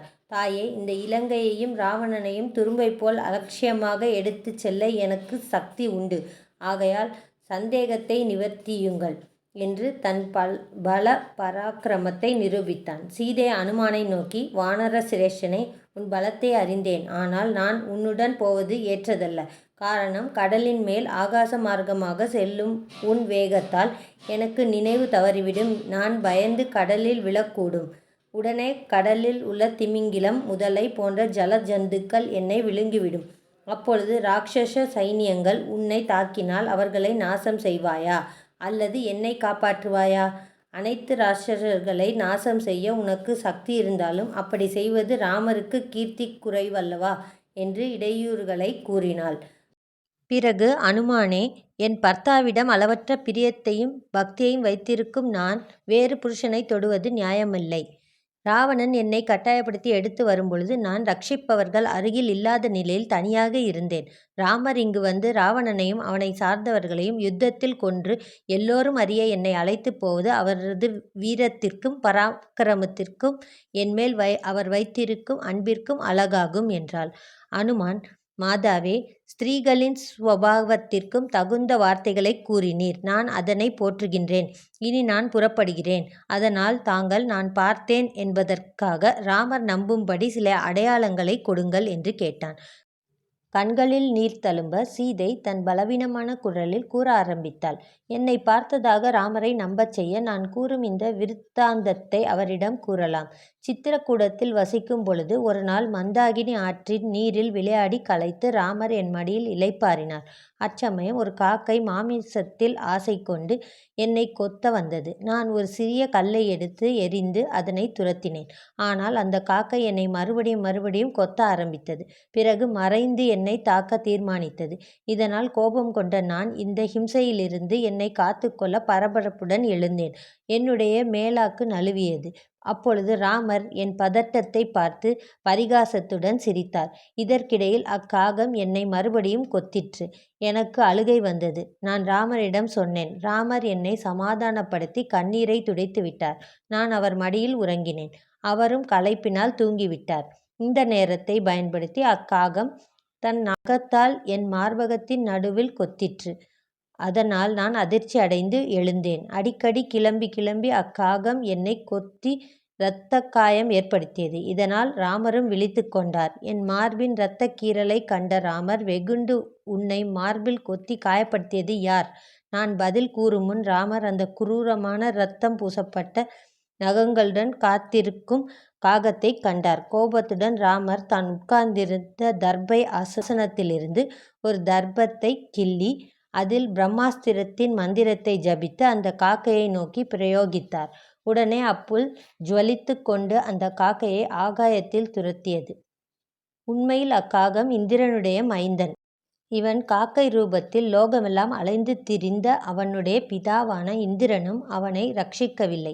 இறுதியில் ராமரிடமே தஞ்சமடைந்தார். கருணையே வடிவான ராமர் தன்னிடம் அடைக்கலம் அடைந்து களைப்புடன் வந்த பக்ஷியிடம் கருணை காட்டினான். பிறகு இந்த பிரம்மாஸ்திரம் வீண் போகாதே, அதன் இலக்கை எங்கே மாற்றுவது என்று கூறிய ராமர் அந்த காகத்தின் வலக்கண்ணை அம்பிற்கு இலக்காக்கினார். காகம் வலது கண்ணை கொடுத்து ராமரின் கிருபையால் உயிர் பிழைத்தது. ராமரை நமஸ்கரித்து இந்திரனின் புத்திரன் விடை பெற்றான். இந்த நிகழ்ச்சியை கூறி சீதை மிகவும் துக்கித்தாள். விழிகளில் நீர் மல்க, அனுமானே, கேவலமான காகத்திற்கே ஒரு பிரம்மாஸ்திரத்தை வரவழைத்தாரே, ஏன் இந்த ராவணனை விட்டு வைத்திருக்கிறார்? எனக்காக அவர் பரிதாபப்படவில்லையா? என் முன் ஜென்மத்தில் நான் செய்த பாபம் ராமர் என்னை புறக்கணித்து கொண்டிருக்கிறார் என்று துயரமடைந்தாள். சீதைக்கு ஊக்கமளிக்க அனுமான், நான் ராமரின் உண்மையான நிலைக்கு சான்றாக கூறுகிறேன். பிரிவின் காரணமாக ராமர் துயரம் என்னும் கடலில் ஆழத்தில் அமிழ்ந்து கிடக்கிறார். தாயே, தாங்கள் ஏதாவது பொருளாக கொடுத்தால் நான் ராமருக்கு அதனை உம்முடைய அடையாளமாக காட்டுவேன் என்றான். சீதை பெருமூச்சு விட்டாள். தற்பொழுது எனக்கு உண்மையான நம்பிக்கை ஏற்பட்டுள்ளது. ஆனால் ஒரு மாதத்திற்கு பிறகு நான் அவரை சந்திக்காமலேயே உயிரை விட்டுவிடுவேனோ? துக்கம் என் உயிரை குடித்துவிடும் என்று அழுதாள். இவ்வாறு கூறிக்கொண்டே சீதை தன் வஸ்திரங்களிலிருந்து மங்களகரமான சூடாமணியை எடுத்து ராமருக்கு அடையாளமாக காட்ட அனுமனிடம் கொடுத்தாள். சீதை, ராமருக்கு இதன் அடையாளம் நன்றாக தெரியும். ஏனென்றால் என் தாய் என் பிதாவிடமிருந்து இதனை வாங்கி நான் அணிந்து கொள்ளும்படி இதை தசரதரிடம் கொடுத்ததை ராமர் பிரத்யக்ஷமாய் பார்த்து கொண்டிருந்தார். ஆகையால் இதை கண்டவுடன் என்னையும் என் தாய் மற்றும் எங்கள் தந்தையர்களையும் நினைவு கூர்வார். அனுமானே, என் கடுமையான கஷ்டங்களை தீர்க்க ராம லக்குவணர்களை கூடிய சீக்கிரத்தில் இங்கு வர ஏற்பாடு செய்வது உம்முடைய சாமர்த்தியத்தில் அடங்கியுள்ளது என்று கூறினாள். அனுமான் தலை வணங்கி சீதையை வலம் வந்து போக புறப்பட்டான். அதை கண்ட சீதை குரல் தழுதழுக்க கண்ணீருடன் ராமரிடம் என் நிலைமையை கூறி என்னை காப்பாற்ற ஆவலுடன் வரும்படி செய்ய வேண்டும் என்று அழுதாள். அனுமான், அம்மா, கவலையை விடுங்கள். ராமர் அதிவிரைவில் இங்கே வந்து ராவணனையும் ராட்சசர்களையும் கொன்று தங்களுடைய துயரத்தை போக்குவார் என்று சமாதானம் கூறினார். சீதை, வானர சிரேஷ்டரே, ஒரு தினம் இவ்விடத்தில் தங்கி இளைப்பாறி நாளை போகலாம். பாக்கியமற்ற நான் உன் சமீபத்திலிருந்தால் இந்த பெரும் துக்கத்தை கொஞ்ச காலம் மறந்திருப்பேன். என்னுடைய நம்பிக்கை என்னுடன் ஒத்துழைக்க மறுக்கிறது. அதாவது ராமலக்குமணர்களும் வானர்களுடைய சைனியர்களும் இப்பெருங்கடலை எவ்வாறு தாண்ட முடியும்? உன்னையும் கருடனையும் வாயுவையும் தவிர இதை தாண்டக்கூடியவர்கள் உண்டோ? நீ தனியாக இந்த காரியத்தை முடிக்க திறமையுள்ளவன். ஆனால் ராமர் சைனியத்துடன் இங்கே வந்து ராவணனை கொன்று என்னை அயோத்திக்கு அழைத்து கொண்டு போனால் அல்லவா அவருக்கு பெருமை என்று வேண்டிக் கொண்டாள். அனுமான், தேவி, வானர சேனைகளுக்கு அதிபதியான சுக்ரீவன் அளவற்ற பராக்கிரமுடையவன். அவனுடைய சைன்யத்திலுள்ளவர்கள் சுக்ரீவனைப் போலவே வீரர்கள். அவர்கள் எப்படியாவது உம்மை கண்டுபிடித்து ராமருடன் சேர்த்து விடுவார்கள் என்று நான் உறுதியளிக்கிறேன். தாங்கள் கவலைப்பட வேண்டாம். துக்கத்தை விடுங்கள். தேவைப்பட்டால் நான் ராம லக்குமணர்களை என் தோள்களில் ஏற்றி கடலை தாண்டி இங்கு வந்து விடுவேன் என்று பதிலுரைத்தான். சீதை, இந்நிலையில் நான் வெகுநாள் ஜீவிப்பேனோ என்பதை நானே அறியேன். ஆகையால் என்னை காப்பாற்றும் பணியை விரைவில் செய்ய முயற்சிப்பாயாக. இங்கு மற்றொரு செய்தியை ராமருக்கு ஞாபகப்படுத்தியதாக கூறு. என்னுடைய கன்னத்திலிட்ட திலகம் அழிந்து போக ராமர் அங்குள்ள மணச்சிலை என்ற தாதுவால் மறுபடியும் என் கன்னத்தில் திலகமிட்டதையும் ஞாபகப்படுத்தி கொள்ளச் சொல் என்றாள். அனுமான் மறுபடியும் போக புறப்பட்டார். மறுபடியும் சீதை அவளுக்கு இதம் ஏற்பட வெகு துரிதமாக செயல்பட அனுமானை வேண்டிக் கொண்டாள். அனுமான், இந்த ராட்சசர்களின் பலத்தை உறுதிப்படுத்தி கொண்டாலொழிய என் உத்தேசத்தை முழுமையாக நிறைவேற்றியதாக கருதலாகாது. ராவணனின் பிரியமான இந்த விசித்திரமான அசோகவனத்தை அழிப்பேன். அதனால் அவனுக்கு கடும் கோபம் உண்டாகும். உடனே என்னை கொல்ல தன் சேனைகளை அனுப்புவான். அந்த ராட்சச படைகளை என் பராக்கிரமத்தால் வென்று ராமரிடம் திரும்பிச் செல்வேன் என்றெல்லாம் யோசித்தான். நன்றாக தீர்மானித்த பிறகு அசோகவனத்திலுள்ள சில மரங்களை முறித்து சிலவற்றை வேரோடு பிடுங்கி எறிந்தான். அங்குள்ள தடாகங்களை உடைத்தான். மலைக்குன்றுகளை பொடி செய்தான். இவ்வாறு அந்த தோட்டம் உருவிழந்து அனுமானின் வீரத்தால் அழிக்கப்பட்டது. பிறகு அசோகவனத்தின் வெளிவாசலில் அனுமான் காத்திருந்தார். பட்சிகளின் கூச்சலாலும் மரங்கள் முறியும் ஓசையாலும் இலங்கையில் சகல பிராணிகளும் பட்சிகளும் பயந்து நடுங்கின. அங்கு சீதைக்காக காவலிருந்த ராட்சசிகள் அழிந்ததையும் ஒரு வானர வீரன் அட்டகாசம் செய்வதையும் அசோகவன வாசலில் கண்டனர். அனுமான் அவர்களை பயமுறுத்த எண்ணி கோரமான பெரிய ரூபத்தை எடுத்தார். சீதையை சுற்றி காவல் புரியும் ராட்சசிகள் சீதையிடம், இவன் யார்? இவன் யாரை சேர்ந்தவன்? அவன் உன்னிடத்தில் என்ன சொன்னான் என்று கேட்டார்கள். சீதை தனக்கு ஒன்றும் தெரியாது என்று கூறி, இவனும் ராட்சசனாகத்தான் இருக்க வேண்டும். இவனை பற்றி உங்களுக்குத்தான் தெரிந்திருக்க வேண்டும். உங்களைப் போல் நானும் இவனை கண்டு பயந்து கொண்டிருக்கிறேன் என்று கூறினார். சில அரக்கிகளை சீதைக்கு காவலாக வைத்து மற்ற சில ராட்சசிகள் ராவணனிடத்திற்கு ஓடி இந்த விஷயத்தை சொன்னார்கள். சுவாமி, ஒரு குரங்கு நமது அசோகவனத்தில் வந்து சீதையிடம் ரகசியமாக ஏதோ பேசிற்று. பிறகு அசோகவனத்தையே அழித்தது. நாங்கள் இதை பற்றி சீதையிடம் விசாரித்ததில் அவள் அவனை தனக்கு தெரியாது என்று கூறி மறுத்துவிட்டாள் என்று கூறினார்கள்.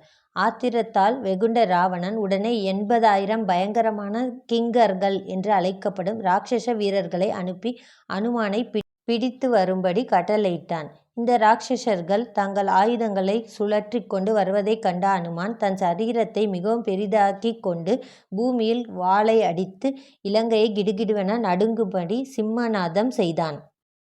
பிறகு அனுமான் ராட்சசர்களை பார்த்து, புஜ பராக்கிரமத்தில் சிறந்த ராமருடைய தாசன் நான். நினைத்தால் 1000 ராட்சசர்களை நொடியில் கொல்வேன். இவ்வாறு கூறி சிம்மநாதம் செய்தான்.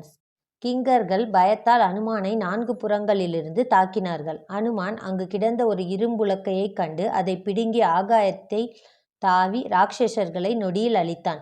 தப்பிய சில ராட்சசர்கள் ராவணனிடம் ஓடி கிங்கர்கள் நாசமடைந்ததை தெரிவித்தனர். அதை கேட்ட ராவணன் கண்களை உருட்டி விழித்து நிகரில்லாத பராக்கிரமசாலியான ஜம்புமாலியை போரிட அனுப்பினான். இவன் ராவணனின் மந்திரி பிரஹஸ்னுடைய மகன் ஆவான். இதற்கிடையில் அனுமான் ராட்சசர்களின் தேவகிரகம் போன்ற கோயிலை கண்டான். அது அசோகவனத்தை காத்து வந்த தேவதையின் கோயிலாகும். அந்த கோயிலின் தோற்றம் ஒரு குன்றை போல் காணப்பட்டதால் அதில் தாவி ஏறிய அனுமான் தன் பலமான கைகளினால் அந்த கோபுரங்களை தவிடு பொடியாக்கினான். அந்த கோவிலின் சிதைந்த பொருட்கள் விழும்பொழுது ஏற்படும் சத்தத்தினால் இலங்கை முழுவதும் அதிர்ந்தது. மறுபடியும் அனுமான் சிம்மநாதம் செய்தான். ராம லக்குமணர்களுக்கு ஜெயம் உண்டாகட்டும். என்னுடைய பெயர் அனுமான். இலங்கை அழிவதை ராட்சசர்கள் கண்கூடாக பார்ப்பார்கள் என்றான். அனுமானின் சிம்மக்குரல் ராட்சசர்களை பயமூட்டுவதாக இருந்த போதிலும் 100 காவலர்கள் தங்கள் ஆயுதங்களை ஏந்தி அனுமானை சூழ்ந்து தாக்கினர். வெகுண்ட அனுமான் அந்த கோவிலின் ஒரு தங்கத்தால் செய்யப்பட்ட கம்பத்தை பிடுங்கி சுழற்றினான். அது மற்றொரு கம்பத்தில் உரசி நெருப்பு பிடித்தது. அந்த கட்டிடம் முழுவதும் தீப்பற்றி சாம்பலாகியது. மறுபடியும் அனுமான் ராம லக்குமணர்களுக்கு வெற்றி உண்டாகட்டும், வானரங்கள் ஜெயிக்கட்டும் என்று கர்ஜித்தான். பிறகு ஜம்புமாலி கோவேறு கழுதைகளால் பூட்டப்பட்ட ரதத்தில் தன் வில்லை ஏந்தி யுத்தத்திற்கு வந்தான். தன்னுடைய வில்லின் நாணை மீட்டிய சத்தத்தில் சகல திக்குகளிலும் ஆகாசமும் நடுங்கிற்று. சமயத்தை வீணாக்காமல் வழியில் நிற்கும் வானர வீரனைக் கண்டு ஒரு அம்பினால் அனுமானின் வாயிலும் 10 அம்பினால் அவனுடைய புஜங்களிலும் அடித்தான்.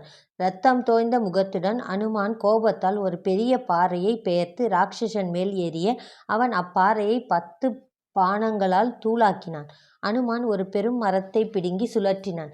உடனே அந்த ராட்சசன் 4 பாணங்களால் அதை துண்டித்தான். அனுமானின் தோளில் 5 பாணங்களாலும் மார்பின் மத்தியில் 10 பாணங்களாலும் அடித்தான். இரும்புலக்கையை எடுத்து கோபத்துடன் தன் முன்னிருந்த ஜம்புமாலியின் மீது வீச விஸ்தாரமான அரக்கன் தலை, கைகால்கள், முழங்கால், வில், பாணம், தேர், கோவேறு கழுதைகள் ஏதும் காணவில்லை. இவ்வாறு ஜம்புமாலி மடிந்ததை கேட்ட ராவணன் கோபத்தால் தன் மந்திரியின் 7 புத்திரர்களை பெரும் படையுடன் அனுமானை தாக்கும்படி அனுப்பினான். அரக்கர்கள் சைன்யம் ரதமேறி அசோகவனத்தை அடைந்தனர். அங்கு தோட்டத்தின் தோரண வாசலின் மேல் நின்றிருந்த அனுமானை கண்டனர். அம்புகளை வர்ஷித்துக் கொண்டு அனுமானை சூழ்ந்து கொண்டனர். அம்புகளால் மூடப்பட்ட அனுமான் சிறிது நேரம் கண்களிலிருந்து மறைந்தான். ஆகாயத்தில் அதிவேகமாக சஞ்சரித்து அந்த அரக்கர்களின் பாணங்களிலிருந்து குறியையும் ரதங்களின் வேகத்தையும் உபயோகமற்றதாக செய்துவிட்டான்.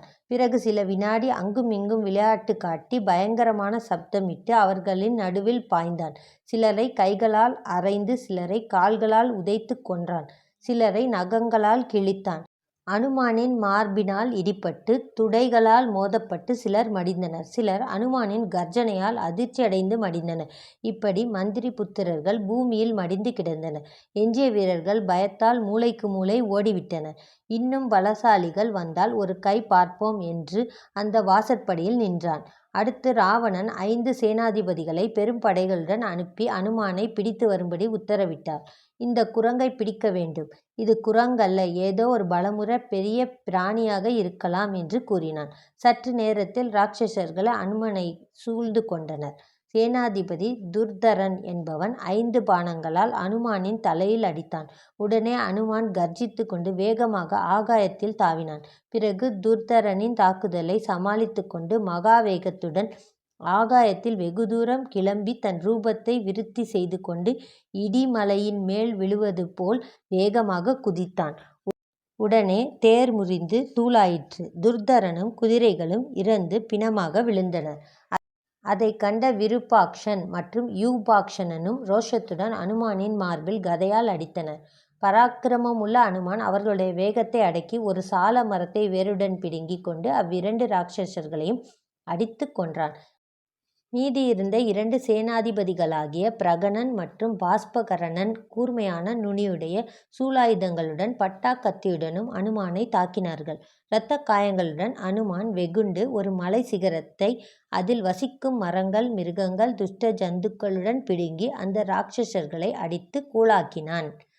பஞ்ச சேனாதிபதிகளை கொன்ற அனுமான் அதிக சிரமமில்லாமல் மீதியிருந்த சைனியங்களை அழித்தான். குதிரைகளால் குதிரைகளையும் ரதத்தால் ரதங்களையும் யானைகளால் யானைகளையும் வீரர்களால் வீரர்களையும் கொன்றான். அடிப்பட்ட யானைகள், குதிரைகள், ராட்சசர்களும் ரதங்களின் முறிக்கப்பட்ட பாகங்களாலும் பூமியில் போக வழி இல்லாமல் செய்த அனுமான் மறுபடியும் அந்த வாசப்படியின் மேல் உட்கார்ந்து சற்று இளைப்பாறினான். இவ்வாறு பஞ்ச சேனாதிபதிகளையும் சைன்யங்களும் நாசமடைந்ததை கேட்ட ராவணன் தன் குமாரனான அக்ஷயன் என்பவன் தன் அருகில் வீற்றிருப்பதைக் கண்டான். அனுமானிடம் யுத்தம் செய்து பிடித்து வர ஆவல் கொண்டவனாய் தன் தந்தையை ஜாடையாக புரிந்து கொண்டு சபையிலிருந்து துள்ளிச் சென்றான். அக்ஷயகுமாரன் 8 குதிரைகள் பூட்டிய தங்க ரதத்தில் ஏறி அசோகவனத்திற்கு சென்றான். அவன் ரதம் ஆகாயத்திலும் பறக்கும் வல்லமையுடையது. சிறிது தூரத்திலிருந்தே அம்புகளை தொடுத்தான். அவன் நெருங்கியவுடன் அனுமானுக்கும் அக்ஷயனுக்கும் இடையில் பயங்கரமான யுத்தம் நடந்தது.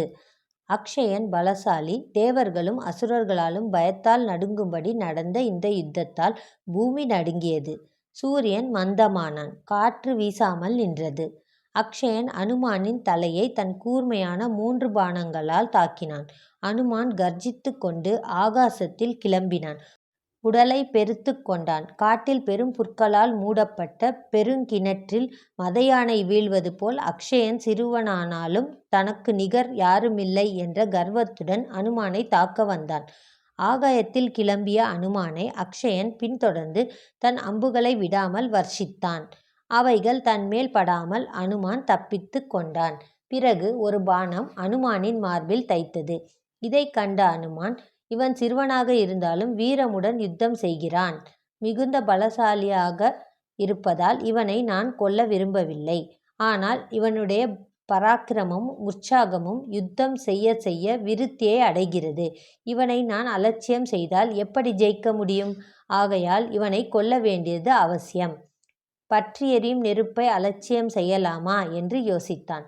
அனுமான் தன் வேகத்தை பயன்படுத்தி கொண்டு அக்ஷயனின் ரதத்தில் பூட்டப்பட்ட குதிரைகளை தன் வஜ்ர ஆயுதத்தால் அறைந்து கொன்றான். ரதம் தடம் புரண்டு பூமியில் விழுந்து நொறுங்கியது. அக்ஷயன் ரதத்திலிருந்து வில்லையும் கத்தியையும் எடுத்துக்கொண்டு ஆகாயத்தில் பாய்ந்தான். யோகாபியாசத்தால் ஜட உடலை விட்டு திவ்ய தேகத்துடன் ஸ்வர்க்கத்திற்கு போகும் ஞானியைப் போல் விளங்கினான். அனுமான் தன் கைத்திறனை பயன்படுத்தி அக்ஷயனை சமயம் பார்த்து கால்களை இறுகப் பிடித்து அவனை பலமாக சுழற்றி சுழற்றி அடித்து நொறுக்கி பூமியில் வீசி எறிந்தான். புஜங்கள் தொடைகள் நொறுங்கி அக்ஷயகுமாரன் பூமியில் விழுந்து உயிரை விட்டான். ராவணனுடைய மனம் கலங்கியது. மகாரிஷிகள் ஆகாயத்திலிருந்து அனுமானின் பராக்கிரமத்தை கண் கொட்டாமல் பார்த்தார்கள். மறுபடியும் அனுமான் வாசற்படியில் நின்றான். சினம் மேலிட ராவணன் தன் சினத்தை தணித்து தன் மகன் இந்திரஜித்தை அழைத்தான். பிறகு ராட்சச அரசன், மகனே, யுத்தங்களில் என் பராக்கிரமத்திற்கு முடியாத காரியம் கிடையாது. அஸ்திர பலத்தாலும் யுத்தத்திலும் என்னை தவிர உனக்கு ஈடில்லை.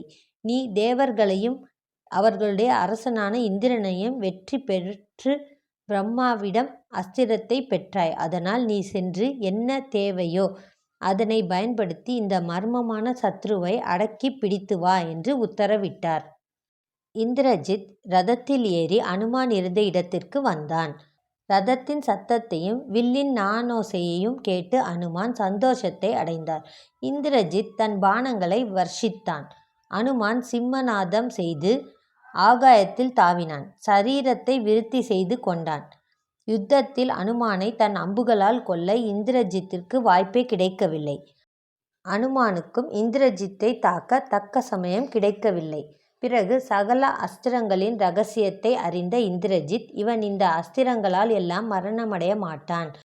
இவனை எவ்வாறு கைது செய்வது என்று யோசித்தான். உடனே அனுமானை பிரம்மாஸ்திரத்தை பயன்படுத்தி அவனை கட்டினான்.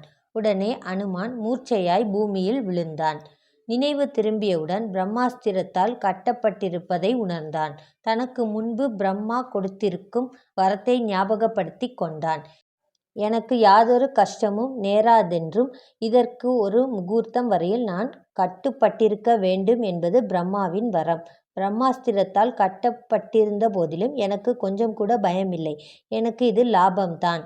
எனக்கு ராவணனை நேருக்கு நேர் காணும் வாய்ப்பு கிட்டியது என்று நினைத்தான். தான் கைது செய்யப்பட்டாலும் பிரம்மாவின் வரத்தால் கூடிய சீக்கிரத்தில் விடுபடுவோம் என்ற நம்பிக்கை அனுமானுக்கு ஏற்பட்டது. சில நேரத்தில் சத்ருக்கள் அனுமானை கயிறுகளால் கட்டி உபத்திரவம் செய்தார்கள். கயிறு கட்டப்பட்டவுடன் பிரம்மாஸ்திரத்தால் அனுமான் விடுபட்டான். காரணம், பிரம்மாஸ்திரத்தை வேறொன்றை கொண்டு கட்டினால் அந்த அஸ்திரத்தின் வீரியம் போய்விடும். அனுமான் தான் பிரம்மாஸ்திரத்திலிருந்து விடுபட்டதாக காட்டிக்கொள்ளாமல் நடித்தான். ராவணனை சந்திக்கும் தருணத்தை எதிர்பார்த்திருந்தான். அனுமான் பிரம்மாஸ்திரத்திலிருந்து விடுபட்டு ஏதோ காரணத்தால் கட்டுப்பட்டவன் போலிருக்கிறான் என்று இந்திரஜித்துக்கு தெரியும். இந்த அஸ்திரத்தை பிரயோகித்தது வீணாயிற்று. இந்த மூட ராட்சசர்களுக்கு இதன் ரகசியம் தெரியவில்லை. இந்த அஸ்திரம் வீண், பிறகு வேறு பிரயோஜனப்படாது. இதனை மறுபடியும் பிரயோகிக்க முடியாது என்று இந்திரஜித்தன் நினைத்தான். இவ்வாறு இந்திரஜித் கவலைப்படும் நேரம் ராட்சசர்கள் அனுமானை ராவணன் முன்னால் இழுத்துச் சென்றார்கள். ஒருவருடன் ஒருவன், இந்த குரங்கு போன்றவன் யார்? கோபமாக ஒருவன், இவனை உடனே கொல்லவும், இவனை தின்னலாம், கொளுத்தலாம் என்று எல்லாம் பேசினார்கள். அனுமான் கட்டுண்டு ராவணனின் முன்னால் நின்றான். ராவணன் தன் மந்திரிகளை நோக்கி இவனுடைய வரலாற்றை கேட்கும்படி உத்தரவிட்டான். அவர்களுடைய கேள்விகளுக்கு அனுமான், நான் வானரங்களின் அரசனான சுக்ரீவனின் தூதுவன். உம்முடைய க்ஷேமத்தை சுக்ரீவன் விசாரித்தான். நீ தர்மத்தை அனுசரித்து நடந்து கொள்வதால் சம்ருத்தியாக இருப்பதாக சுக்ரீவன் நம்புகிறான் என்று கூறினான். அனுமான் தன்னை இவர்கள் பிடித்து கொண்டார்களே என்ற கோபமும், ராவணன் சீதையை அபகரித்து ராமருக்கு செய்த அபாரதத்தையும் நினைத்து தன் கோபாக்னியை தூண்டி கோபத்துடன் ராவணனை உற்று பார்த்தான். அவன் ஸ்படிகத்தால் செய்யப்பட்ட ஆசனத்தில் வீற்றிருந்தான். அவன் தேஜஸில் மயங்கிய அனுமான் ரூபம், தைரியம், காந்தி ஆகிய சகல லக்ஷணங்களும் பொருந்திய இவன் தர்மத்தை பின்பற்றுபவனாக இருந்தால் இந்திரனை விட மேம்பட்டவனாக இருந்திருப்பான் என்று நினைத்தான். ராவணன் மனசஞ்சலம் அடைந்தார். அதே சமயம் அனுமானை பார்க்க அஞ்சினான். பூர்வத்தில் மற்றொரு சமயம் நான் கைலாசத்தை பெயர்த்து அசைக்கும் பொழுது என்னை சபித்த நந்திகேஸ்வரனா அல்லது பானாசுரனா? இவன் குரங்கு ரூபத்தில் வந்திருப்பானோ என்று ஆச்சரியப்பட்டான். ராவணனின் முக்கிய மந்திரியான பிரஹஸ்தன் அனுமானிடம், நீ இங்கு வந்த காரணத்தின் உண்மையை கூறிவிடு. நீ ஏன் இங்கு வந்தாய்? நாங்கள் உன்னை விட்டு விடுவோம், இது உறுதி என்று கூறினான். அனுமான், நான் ஒரு வானரன். இங்கு ராவணனை சந்திக்க வந்தேன். என்னை போன்ற ஒரு அற்பமான பிராணிக்கு அரசனின் சபைக்குள் நுழைந்து வருவது மிக கஷ்டம் என்பதால் அசோகவனத்தை அழித்தேன். என் உத்தேசம் பிடிபட்டு சபைக்கு எளிதில் வரலாம் என்பது. என் தேகத்தை ரட்சித்து கொள்ள ராட்சசர்களுடன் யுத்தம் செய்தேன். நான் எவரையும் துன்புறுத்த மாட்டேன். முன்னொரு காலத்தில் அஸ்திரங்களாலும் கயிறுகளாலும் கட்டுப்படுத்த யாராலும் இயலாது என்ற வரத்தை பிரம்மாவிடமிருந்து பெற்றேன். தங்களை பார்க்க விரும்பி கட்டுப்பட்டவன் போல் நடித்து உம்மிடம் வந்தேன்.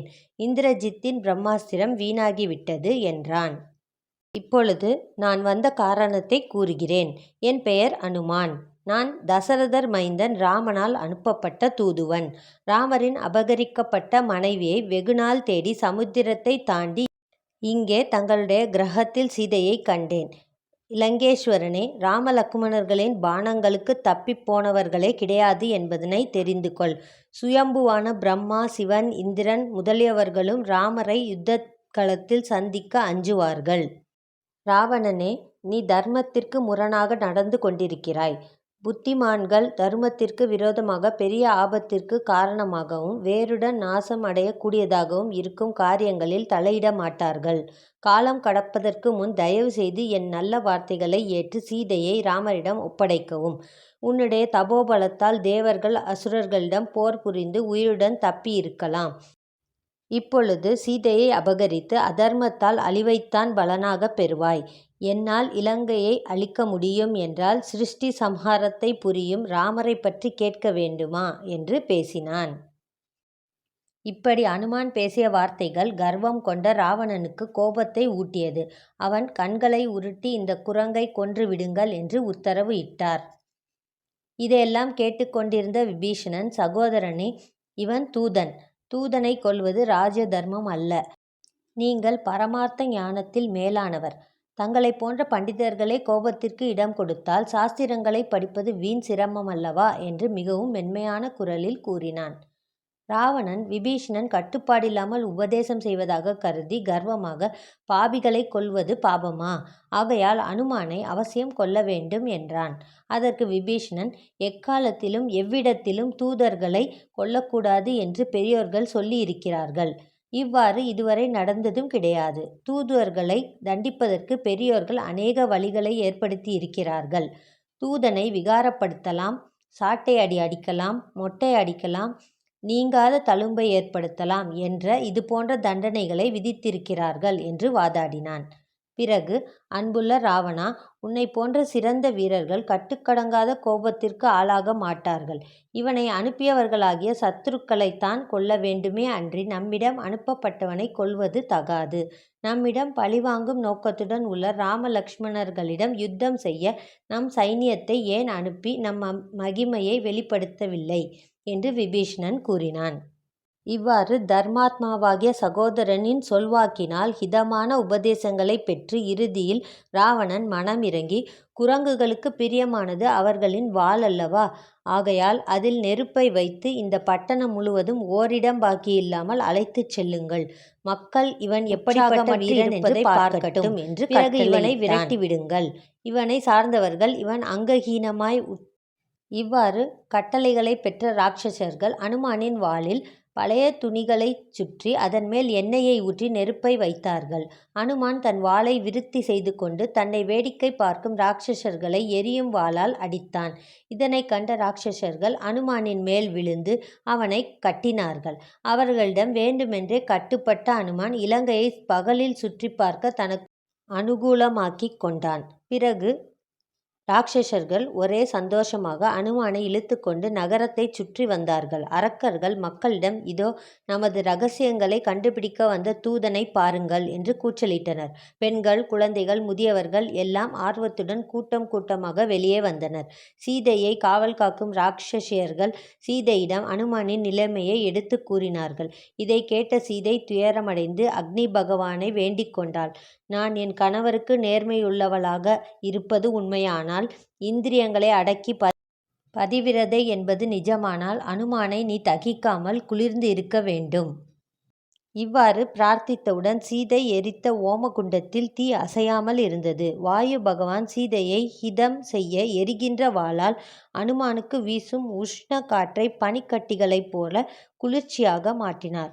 வாளில் எரிந்து கொண்டிருக்கும் தீயினால் சிறிதும் சிரமம் இல்லாததைக் கண்ட அனுமான் ஆச்சரியப்பட்டான். இது ராமருடைய கிருபையினாலோ அல்லது சீதையின் கருணையினாலோ என் வாளில் பனிக்கட்டியை கட்டியது போன்ற குளுமையை உணர்கிறேன் என்று நினைத்தார். பராக்கிரமத்தை உடைய வீரனாகிய ராமரின் தாசனை கட்டி நகைக்கும் பொருளாக்கியது ஏற்றதல்ல. ராட்சசர்கள் முன் இனி தாழ்ந்தது போதும் என்று அனுமான் ஆழ்ந்து சிந்தித்தார். பிறகு கண்களை சிமிட்டிக் கொண்டு தன் உடலை சுருக்கி கட்டுகளை தளர்த்தினார். பிறகு ஆகாசத்தில் தாவி கர்ஜனை செய்து கொண்டு மறுபடியும் தன் தேகத்தை விருத்தி செய்து கொண்டு வாயிற்படியில் வைத்திருந்த இரும்பு தடியை கொண்டு அரக்கர்களை அடித்து கொன்றான்.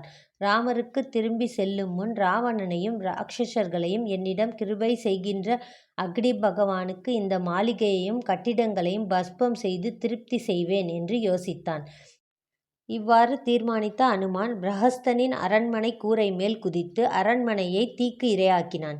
தர்மாத்மாவான விபீஷ்ணனின் அரண்மனையைத் தவிர மற்ற அனைத்து கூரைகளையும் தாண்டி தாண்டி இலங்கை முழுவதையும் கொளுத்தினான். ராவணனின் அரண்மனையின் உள்ளும் புறமும் தீ வைத்தான். வாயுவுடன் சேர்ந்து அக்னி கட்டுக்கடங்காமல் விருத்தி அடைந்தது. வீடுகளில் விதானங்கள் வெடித்து விழுந்தன. பவளம், முத்து, வெள்ளி, தங்கம் முதலிய தாதுக்கள் வெப்பத்தால் உருகி ஓடுவதை அனுமான் பார்த்தான். ராட்சசர்கள் தங்கள் வீடுகளையும் தங்கள் உடைமைகளையும் காப்பாற்றிக் கொள்ள உற்சாகமின்றி பீதியுடன் இங்கும் அங்கும் ஓடிக் கொண்டிருந்தார்கள். யானைகளும் குதிரைகளும் ராட்சசர்களும் பயங்கரமாக கூச்சலிட்டனர். ராட்சசர்கள் உடலிலுள்ள கொழுப்பினால் அக்னி புகையில்லாமல் கொழுந்து விட்டெரிந்தது. இந்த நிலையில் பீதி அடைந்த சிலர் அக்னி தேவனே வானர ரூபத்தில் வந்திருப்பாரோ என்றெல்லாம் சொல்லிக் கொண்டார்கள். இப்படி இலங்கை முழுவதையும் கொளுத்தி வாளிலுள்ள நெருப்பை சமுத்திரத்தில் முக்கி அணைத்த அனுமான் இளைப்பாறினார். எங்கும் தீப்பிடித்து ராட்சசர்கள் பயத்தால் கதறுவது, மயான பூமியைப் போலான இலங்கையை கவனித்து பார்த்த அனுமான் திடீரென்று ஒரு பெரிய பாவத்தை செய்துவிட்டதை உணர்ந்தான். எத்தனை புத்தி அற்றவனானால் இலங்கைக்கு தீ வைத்திருப்பேன். சீதை இங்கு இருக்கிறாள் என்பதனை மறந்து இலங்கையில் நெருப்பு வைத்தேனே, சீதை நிச்சயமாக இறந்திருப்பாளா என்று நினைத்தான். கோபத்திற்கு இடம் கொடுத்து ஜீவன் மகாபாவத்தை அடைகிறான். புருஷார்த்தங்களை நன்றாகப் பெறாமல் கோபத்திற்கு இடம் கொடுத்து உலகம் நாசமடைவதற்கு காரணமாகிறான். கோபாக்னியால் குரு அல்லது பெற்றோர்களையும் கொன்று கடும் சொற்களால் சாதுக்களை நிந்திப்பான். தன் சினத்தை ஆட்கொண்டவன் உண்மையான மனிதன் ஆவான் என்று மனதில் கூறிக்கொண்டான். சீதையின் மரணத்திற்கு நான் காரணம். அது என் பிரபுவை கொன்றது போன்றே ஆகும். அதனால் இதற்கு பிராயச்சித்தமாக என் பிராணனை போக்கிக் கொள்வேன். என்னுடைய செய்கை குரங்குகளுக்கு என்று இருக்கும் ஜாதி சுபாவமான ரஜோகுணத்தால் தோன்றிய சினத்தால் பிறந்தது அல்லவா? ரஜோகுணம் கட்டிற்கு அடங்காதது, ஸ்திரமில்லாத பலனைத்தான் தரும். இந்த மகா பாபத்திற்கு நான் தான் காரணமாவேன் என்று துக்கித்தான். சீதை இறந்தால் ராமலக்ஷ்மணர்களும் இறப்பார்கள். அதற்கு பிறகு ஒருவருக்கு பின் ஒருவராக பரதன், சத்ருகனன், சுக்ரீவன் மற்றும் உள்ளவர்கள் தங்கள் உயிரை விடுவார்கள். இப்படி வம்சங்கள் அழிந்தால் பிரஜைகள் துக்கத்தால் துடிப்பார்கள். இந்த உலகம் அனைத்தும் நாசமடைவதற்கு நான் காரணமாகிறேன். இவ்வாறு புலம்பிக் கொண்டிருந்த அனுமான் சில நல்ல சகுனங்கள் காணப்பட்டன. இதை கண்டு ஆச்சரியமடைந்த அனுமான், சகல மங்களங்களுக்கும் இருப்பிடமான சீதைக்கு நாசமுண்டா? ராமருடைய கிருபையால் அக்னி என்னையே கொளுத்தவில்லையே. சீதையின் பதிவிரதா தர்மமே அவளை காக்கும். இந்திரியங்களை அடக்கியவளும் சத்தியத்தை தவறாதவளும் பதியிடம் வைத்திருக்கும் நேர்மையான பக்தியால் அக்னியை விட அதிக சக்தியை பெற்றவள் சீதை என்று அனுமான் முடிவெடுத்தான். அப்பொழுது ஆகாசத்தில் சஞ்சரிக்கும் சாரணர்கள், என்ன ஆச்சரியம்! அனுமான் இலங்கையில் ராட்சசர்களின் வீடுகள் பாக்கியில்லாமல் நெருப்பு வைத்தான்.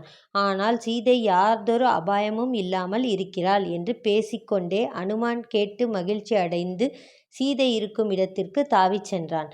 பிறகு சீதை அனுமானை பார்த்து, அனுமானே, நீ ஒருவனே இங்கிருக்கும் சத்துருக்களை நாசம் செய்து என்னை மீட்டுப் போக சாமர்த்தியமுடையவன்.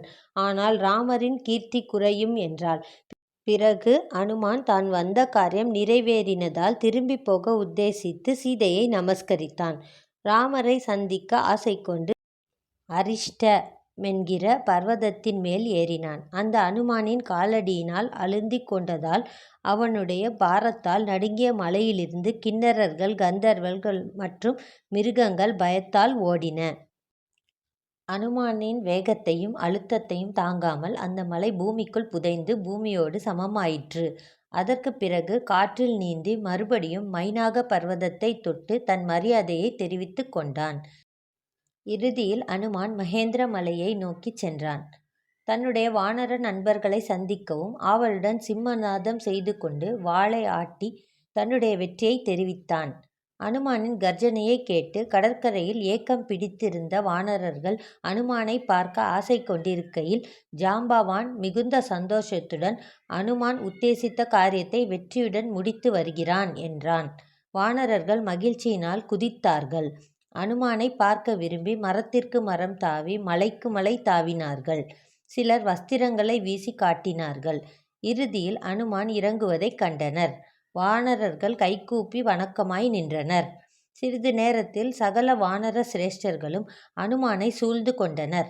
கிழங்குகளையும் பழங்களையும் காணிக்கையாக கொடுத்தார்கள். ஜாம்பவானையும் மற்ற சிரேஷ்ட வானரங்களையும் அங்கதனையும் அனுமான் நமஸ்கரித்தான். பிறகு கண்டேன் சீதையை என்று நடந்த விருத்தாந்தங்களை சுருக்கமாக கூறினான். வானரங்கள் மிகுந்த சந்தோஷத்தால் அனுமானை தழுவிக்கொண்டனர். அனுமானை புகழ்ந்த அங்கதன் அனுமானுடன் பேச அமர்ந்து கொண்டான். ஜாம்பவான் அனுமானை பெருங்கடலை தாண்டிய விருத்தாந்தத்தை கூறும்படி வேண்டிக் கொண்டார். பிறகு வானரங்கள், ஜாம்பவான், அங்கதன் முதலியவர்கள் அனுமானை சூழ்ந்து கைகூப்பி அமர்ந்தனர். அனுமான் சீதையை மானசீகமாக வணங்கி என்ன சம்பவங்கள் நடந்ததோ அவைகளை விரிவாக கூறினான். சீதை சௌக்கியமாக இருப்பதாகவும் அவள் ராவணனை ராமருக்கு தாசனாக இருக்கும் யோகிதையும் அடையாதவன் என்றும் தூற்றினாள் என்று கூறினான். பிறகு அனுமான் உடனே இலங்கையை தாக்கி ராவணனை ஜெயித்து சீதையுடன் ராமரை சேர்த்து கிஷ்கிந்தைக்கு திரும்ப வேண்டும் என்றும் நானும் அங்கதனும் ராட்சசர்களை வென்று சீதையை அழைத்து வந்திருந்தால் ராமர் மகிழ்ச்சி அடைந்திருப்பார். ஆனால் பெரியவர்களின் உத்தரவு இன்றி இதை நான் செய்ய விரும்பவில்லை என்றான். பிறகு அங்கதன், ஒரு தடவை பிரம்மா அஸ்வினி குமாரர்களின் மைந்தர்களாகிய மைந்தன், துவிதன் என்பவர்களால் மகிழ்ந்து யுத்த களத்தில் உங்களை யாராலும் கொல்ல முடியாது என்கின்ற வரத்தை பெற்றனர். இந்த வானரங்கள் தேவர்களை ஜெயித்து அமிர்தத்தை அருந்தியவர்கள். இவர்களும் நம் சைனியத்தில் இருப்பதால் நாம் ராவணனை எளிதில் வெற்றி கொள்ள முடியும். ஆகையால் தாமதம் செய்யாமல் இலங்கையை முற்றுகையிட்டு சீதையை மீட்போம் என்றான். ஆனால் ஜாம்பவான், அரசகுமாரனே, உன்னுடைய யோசனை உகந்ததுதான். ஆனால் ராமருடைய அபிப்பிராயத்தை அனுசரித்து நடப்போம். சீதையை கண்டுபிடிக்கத்தான் நமக்கு உத்தரவு, அன்றி யுத்தம் செய்ய அல்ல என்றான். அனுமானும் அங்கதனும் ஜாம்பவானின் வார்த்தைகளை உத்தமமென்று ஏற்றுக்கொண்டனர். அனுமானை முன்னிட்டு கொண்டு கிஷ்கிந்தைக்கு திரும்பினார்கள். வழியில் மதுவனத்தை அடைந்தனர். இந்த திவ்யமான வனம் சுக்ரீவனுக்கு சொந்தமானது. அங்குள்ள தேனை பருகும் ஆவலால் அங்கதனை வேண்டிக் கொண்டனர். பிறகு அவ்வனத்தில் இறங்கி பழம் கிழங்குகளுடன் தேனை மனமார புசித்தனர். அதனால் சிறிது நேரத்தில் வானரங்கள் மயங்கி இருந்தனர். மயக்கத்தால் ஆடிப்பாடி நகைத்து ஆரவாரம் செய்து அவ்வழகிய வனத்தை அழித்தார்கள். ததிமுகன் என்ற வானரன் அவ்வனத்தினை இரட்சித்து வந்தான். வானரங்களின் அட்டகாசத்தை பொறுக்க முடியாமல் ததிமுகன் அவர்களை எச்சரித்தான். அதற்கு அவர்கள் ததிமுகனை கடும் வார்த்தைகளால் அவமானப்படுத்தினார்கள். வனத்தை அழிப்பதை தடுக்க சில வானர காவலாளிகள் கோபித்து கொண்டார்கள். சிலரை அடக்கினார்கள், சிலரை கையால் அறைந்தனர். மயங்கியிருந்த வானரங்கள் அவனை எதிர்த்து பற்களால் கடித்து கால்களால் உதைத்தனர். அப்போது அனுமான், வானரங்களே, நீங்கள் கவலைப்படாமல் தேனை குடியுங்கள். உங்களை தடுப்பவர்களை நான் பார்த்து கொள்கிறேன் என்று கூறினான். அங்கதனும் இதை ஆமோதித்தான். இதை கேட்ட வானரங்கள் அங்குள்ள காவற்காரர்களை லட்சியம் செய்யாமல் பழங்களை பறித்து தின்று தேனை குடித்தார்கள். சிலர் தரையில் படுத்தார்கள், சிலர் மரக்கிளையை பிடித்து தொங்கினார்கள். இவ்வாறு இயற்கையின் அழகை நாசமாக்கினார்கள். தடுக்க வந்த ததிமுகனை அங்கதன் பூமியில் தள்ளி அடித்தான். ததிமுகனும் மற்ற காவலாளிகளும் இவ்விஷயத்தை சுக்ரீவனிடம் கூறி வானரங்களை தண்டிக்க ஏற்பாடு செய்ய கிஷ்கிந்தைக்கு சென்றனர். ததிமுகன் கிஷ்கிந்தையை ஆகாச மார்க்கமாக நொடியில் அடைந்தார். அவன் களைப்புடன் சலனமடைந்தவனாக காணப்பட்டதை பார்த்து சுக்ரீவன் கேட்ட கேள்விகளுக்கு பதிலாக அங்கதன் அவன் கூட்டாளிகளும் தன்னிடம் முறைகேடாக நடந்து கொண்டு மதுவனத்தை அழிப்பதாக கூறினான். அச்சமயம் லக்குமணன் அங்கு வந்து விஷயத்தை தெரிந்து கொள்ள கேள்விகள் கேட்டான். அதற்கு சுக்ரீவன் அங்கதனும் அவன் கூட்டாளிகளும் தற்பொழுது மதுவனத்தில் இருப்பதாகவும் அவர்கள் நடந்து கொள்ளும் முறையையும் விவரித்தான். பிறகு அனுமான் சீதையை கண்டிருப்பதால் தான் இவர்கள் இவ்வாறு நடந்து கொள்வதற்கு காரணமாக இருக்கும். இல்லையேல் இவ்வாறு செய்ய அவர்களுக்கு தைரியம் ஏது என்று சுக்ரீவன் கூறினான். ராமரும் லக்குமணனும் இதை கேட்டு ஆனந்தித்தார்கள். சுக்ரீவனும் மகிழ்ந்தான். ததிமுகனை பார்த்து, உன்னுடைய குற்றச்சாட்டு உண்மையில் ஒரு நல்ல செய்தியை அறிவித்துள்ளது. அதனால் வானரங்களின் உபதிரவத்தை பொறுத்து கொள்ளத்தான் வேண்டும். தயவு செய்து மதுவனத்திற்கு திரும்பி போய் அங்கதனையும் மற்றவர்களையும் நான் இத்தருணம் பார்க்க விரும்புவதாக கூறவும் என்றான். கட்டளையை பெற்றுக்கொண்ட ததிமுகன் ஆகாய மார்க்கமாக மதுவனத்தை அடைந்தார். அங்கு சென்று அடைந்த ததிமுகன் வானரங்கள் மயக்கம் தெளிந்து தேன் ஜீரணமாகி தம் நினைவுடன் சிறுநீர் கழித்து கொண்டிருந்தனர். ததிமுகன் அங்கதனிடம் சென்று, இந்த வனத்தை மகிழ்ச்சியுடன் அனுபவித்து கொண்டிருந்த உங்களை தடுத்த எங்களை மன்னிக்க வேண்டும். நீங்கள் வந்தடைந்ததை கேட்ட உன் சிற்றப்பன் கிஷ்கிந்தைக்கு உடனே வரும்படி கட்டளையிட்டுள்ளான் என்றான். தன் குழுவினரிடம் அங்கதன், நான் உடனே தாமதிக்காமல் கிஷ்கிந்தையை அடைய வேண்டும் என்பது என் கருத்து. நான் அரசகுமாரனாக இருந்தபோதிலும் உங்களை விட என்னை உயர்ந்தவன் என்று நான் கருதவில்லை. நான் உங்களை சார்ந்தவன். நீங்கள் எதை தீர்மானிக்கிறீர்களோ அதை நான் செய்ய உங்கள் கட்டளைக்காக காத்திருக்கிறேன் என்றான். இதை கேட்ட வானரங்கள், இந்த விஷயம் இனி தாங்களுக்கு கிடைக்கப் போகின்ற வெற்றியை, மங்களத்தை காட்டுகிறது. நாங்கள் சுக்ரீவ மகாராஜாவிடம் போக தயாராக உள்ளோம். நாம் நேரத்தை வீணாக்காமல் செயல்படுவோம். சுக்ரீவனும் ராம லக்குமணர்களும் நம்மை எதிர்பார்த்து கொண்டிருப்பார்கள் என்றனர். உடனே வானரங்கள் ஆகாயத்தில் கிளம்பி எந்திரத்திலிருந்து எரியப்பட்ட கற்பாறைகளைப் போல அங்கதனை பின்தொடர்ந்தனர். தூரத்திலிருந்து இவர்களை கண்ட சுக்ரீவன் ராமரிடம் சென்று, அங்கதன் வந்துவிட்டான். சீதையை காணாது அவன் திரும்பி வர அஞ்சுவான். மதுவனத்தை பாழ்படுத்த அவனுக்கு தைரியம் ஏற்பட்டிருக்காது. அந்த தெய்வீக வனம் என் தந்தையாகிய ரிஷிராஜனுக்கு பிரம்மாவினால் கொடுக்கப்பட்ட பரிசு, சொத்து என்றான். அங்கதனும் அவன் குழுவினரும் பிரசரவன் என்னும் மலைச்சாரலில் வந்து குதித்தார்கள். பிறகு அனுமான் சுக்ரீவனையும் ராம லக்குமணர்களையும் சாஷ்டாங்கமாக நமஸ்கரித்து, கண்டேன் சீதையை. யாதொரு அபாயமும் இல்லாமல் பதிவிரதா தர்மத்தை பூரணமாக அனுஷ்டித்து கொண்டிருக்கிறாள் என்றான். இதை கேட்ட ராமலக்ஷ்மணர்கள் அனுமானை கௌரவத்துடனும் அன்புடனும் கண்கொட்டாமல் பார்த்தார்கள். அனுமான் சீதையை பற்றி விருத்தாந்தத்தை சாதுரியமாகவும் சுருக்கமாகவும் சொல்ல ஆரம்பித்தான். அதற்குள் ராமர், வானரங்களே, சீதை எங்கிருக்கிறாள்? ராவணனின் வாசஸ்தலம் எங்குள்ளது? என்னிடத்தில் எப்படி அபிப்பிராயப்படுகிறாள்? இதை விவரமாக கூற வேண்டும் என்றான். வானரங்கள் சீதையின் விருத்தாந்தத்தை பிரத்யக்ஷமாய் பார்த்தறிந்த அனுமானை ராமரிடத்தில் விண்ணப்பம் செய்யும்படி தூண்டிவிட்டார்கள். அவர்கள் சொல்வதை கேட்டு அனுமான் சீதை இருக்கும் திசையை நோக்கி நமஸ்கரித்து சீதையின் விருத்தாந்தத்தை சொல்ல ஆரம்பித்தான். ஆரம்பம் முதல் முடிவு வரை சகல விஷயங்களையும் சாதுரியமாகவும் உருக்கமாகவும் வர்ணித்து ராம லக்குமணர்களை ஆறுதல் அடையச் செய்தான். சீதை அடையாளமாய் கொடுத்த சூடாமணியை அனுமான் வினயத்துடன் அளித்தான்.